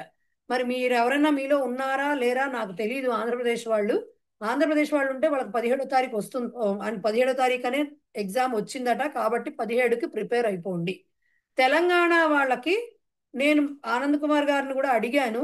బట్ ఆయన కూడా నాకు తెలిసినంత వరకు 31 అన్నారు. బట్ మనకి ప్రాపర్ నోటిఫికేషన్ ఒకటి రిలీజ్ చేస్తారు వాళ్ళు, వెయిటింగ్ దానికోసము. అది వస్తే గానీ కరెక్ట్ డేట్ 24 మనకి కనుక 4th సండే అని ఉందనుకోండి ఏమన్నా రూలు, అప్పుడు 24 ఉంటుంది. 24 31 అనేది ఇంకా తెలియదు, నాకైతే తెలియదు. సో నోటిఫికేషన్ కోసం వెయిటింగ్ మేమందరం కూడాను. అదొకటి దృష్టికి తెద్దాం అనుకున్నాను. ఇంకొకటి, ఇవాళ 18వ తారీఖు జూలై కాబట్టి మీకు ఆంధ్ర వాళ్ళకి 17 ఆగస్ట్ ఫస్ట్ వీక్లోనో ఎప్పుడో ఒక క్లాస్ ఇలాగే ఉంటుందండి. ఇంకేదైనా డౌట్స్ ఉంటే అప్పుడు క్లారిఫై చేస్తాను నేను. ఒక క్లాస్ ఇలాగే 1-2 అవర్స్కి ఉంటుంది. లాస్ట్ క్లాస్ అది అవుతుంది అనమాట. ఓకేనా? యాక్చువల్గా ఈ మధ్యలో క్లాస్ పెట్టను, ఒకసారి పాఠాలు అయిపోయాక అప్పుడు క్లాసే పెడతాను. బట్ మీరు అడిగారు, శిక్షా వాళ్ళు కూడా కావాలని అడిగేసరికి నిన్న వాళ్ళకి పెట్టాను, ఇవాళ మీకు పెట్టాను. బట్ మళ్ళీ క్లాసు ఆగస్ట్ ఫస్ట్ వీక్లో ఉంటుంది, బిఫోర్ వరలక్ష్మి వ్రతమే ఉంటుంది. ఎందుకంటే ఆఫ్టర్ దట్ అంటే ఇంకా వారమే ఉంటుంది పరీక్షలకి. అందుకని మీకు ఆంధ్రప్రదేశ్ వాళ్ళు ఎవరైనా ఉంటే వాళ్ళకి సరిపోదు time. So last class recorded video కూడా ఉంటుంది కదా మేడం అందులో? ఇప్పుడు అన్నీ మీరు ఉంటాయండి, పెట్టబోయే ఆగస్టులో క్లాస్ అన్నీ ఉంటాయి. అది కావాలి, అప్పుడు ఆ టైంకి వీలవ్వదు మేడం అటెండ్ అవ్వడం. ఉంటుంది. సరేనా? సో ఇదండి విషయం. చదువుకోండి. ఏమైనా డౌట్స్ ఉంటే మళ్ళీ మెసేజ్లు చెయ్యొచ్చు. ఫోన్లు చేస్తే నేను లిఫ్ట్ చెయ్యకపోవచ్చు, కాబట్టి మెసేజ్ చెయ్యండి. మహోదయ్ ఒక నిమిషం అండి. చెప్పండి. మహోదయ్ చెప్పండి. ఇది ఇందాక అనువాదాలు చేసినప్పుడు శిక్షక సందేహాన్ నివారయతి అని చెప్పి ఒకటి చేశాం కదండి. అవును. ఆ సందేహాన్ అంటే అక్కడ పుల్లింగం అవుతుంది కదా. అంతే కదా, చాలా కన్ఫ్యూజ్ అయిపోతుంది. అది కరెక్ట్. ఎప్పుడైతే అదే అన్న అబ్జర్వేషన్ అంటే ఇదే. సందేహాన్ అని ఎప్పుడైతే అన్నామో మనము ఓకే అది రామాన్ లాగా వినపడుతోంది అంటే అది ఖచ్చితంగా సందేహ అనేదే పుంలింగ శబ్దం అని నిర్ధారితం అయిపోవాలి. అదే మీకు నపుంసకలింగం అయితే సందేహాన్ని రావాలి కదా. అంటల్లా నేను సందేహాన్ అంటున్నా. ఓకే, ఇప్పటిదాకా సందేహం అనేది నేను నపుంసకలింగంలో దృష్టిలోనే ఉన్నానండి. అందుకనే చదువుతూ ఉన్నప్పుడు ఏమవుతుందంటే, ఇప్పుడు అదే కథలా చదవటం వేరు, దానిలో పదాలని అర్థం చేసుకుంటూ వెళ్ళటం వేరు. అప్పుడు ఎక్కడో అక్కడ బహువచనమో ఇంకో రూపమో ఎక్కడో ఒకటి కనబడుతుంది మనకి, రైట్? అదే ఇప్పుడు ఎక్కడైనా ద్వివచనం కనిపించింది అనుకోండి. ఇందాక ఎక్కడ వచ్చింది, ఒక క్వశ్చన్ వచ్చింది, చెప్తానండి. కాభ్యామని వచ్చిందండి. అదొకటే కాదు, యజుర్వేదస్య భాగౌ కౌ అని వచ్చింది. భాగౌ కౌ వచ్చింది. ఎప్పుడైతే కౌ వచ్చిందో భాగౌ వచ్చిందో, భాగౌ ద్వివచనం అని తెలుస్తున్నప్పుడు భాగౌ ఎలా వచ్చింది, రామౌ లాగా వచ్చింది. సో భాగహ అనే ఉంటుంది అనుకోవాలి. అదే భాగే అని వచ్చింది అనుకోండి, నపుంసకలింగం అవుతుంది, అప్పుడు భాగం అనుకోవాలి. ఎందుకు పుస్తకం, పుస్తకే, పుస్తకాని కదా. నపుంసకలింగంలో ద్వివచనం రావాలంటే ఏ రావాలి. భాగౌ ఎప్పుడు వచ్చిందో, ఎప్పుడైతే వినిపించిందో ఓకే ఇది భాగహ, ఇది డిసైడ్ చేసుకోవాలి. ఓకే, రైట్ అండి. చదువుకోండి. సందేహాలు ఉంటే మాత్రం నాకు మెసేజ్ చేయండి. సందేహా సంతి చేత్ సందేశాన్ని ప్రేషయతు. సందేశ కూడా పుంలింగమే. సో సమూహే సందేశాన్ని స్థాపయతు అని చెప్పగలను నేను. లేకపోతే వ్యక్తిగత రూపేణ అవి ప్రేషితం శక్యతే. సో అది కూడా చెయ్యొచ్చు, పర్సనల్ గా కూడా పంపించవచ్చు. సో ఇది విషయం. ఏకతా మంత్రం, శాంతి మంత్రం ఎవరు పాడతారో పాడేయండి గబగబా. ఎవరు పాడతారు ఏకతా మంత్రం శాంతి మంత్రం? నేను పాడినా మేడం ఏకతా పాడేయండి మంత్రం. పాడేయండి పాడేయండి. యంబైకామృతృష పురాణాః ఇంద్రం యమం మరుతశ్వాహో వేదాంతినో నిర్వచనీయమేకం యం బ్రహ్మ శబ్దేన వినిర్దిశంతి శైవాయమీశం శివ ఇత్యవోచన్ యం వైష్ణవా విష్ణురితి స్తువంతి బుద్ధస్తథార్హన్నితి బౌద్ధ జైనాః సత్శ్రీ అకాలేతి చ సిక్క సంతః శాస్తేతి కేచిత్ ప్రకృతి కుమారః మాతేతి పితేతి భక్త్యా యం ప్రార్థయతే జగదీశితారం స ఏక ఏవ ప్రభురద్వితీయః. శాంతి మంత్ర. ఓం సర్వే భవంతు సుఖినః సర్వే సంతు నిరామయాః సర్వే భద్రాణి పశ్యంతు మా కశ్చిత్ దుఃఖభాగ్ భవేత్. ఓం శాంతి శాంతి శాంతి. శాంతి శాంతి శాంతి అనకూడదు, శాంతి శాంతి శాంతి అనాలి. ఎందుకంటే శాంతి శాంతి శాంతి ఆ విసర్గ పలకాలి. శాంతి శాంతి అనలేకపోతే ఓం శాంతి శాంతి శాంతి అని పలకాలి. Okay right. ఓకే సరే నమస్కార. మళ్ళీ లాస్ట్ సరే. డివిజన్ లో. ధన్యవాదాలు. రైట్. నమస్కారం మహోదయ.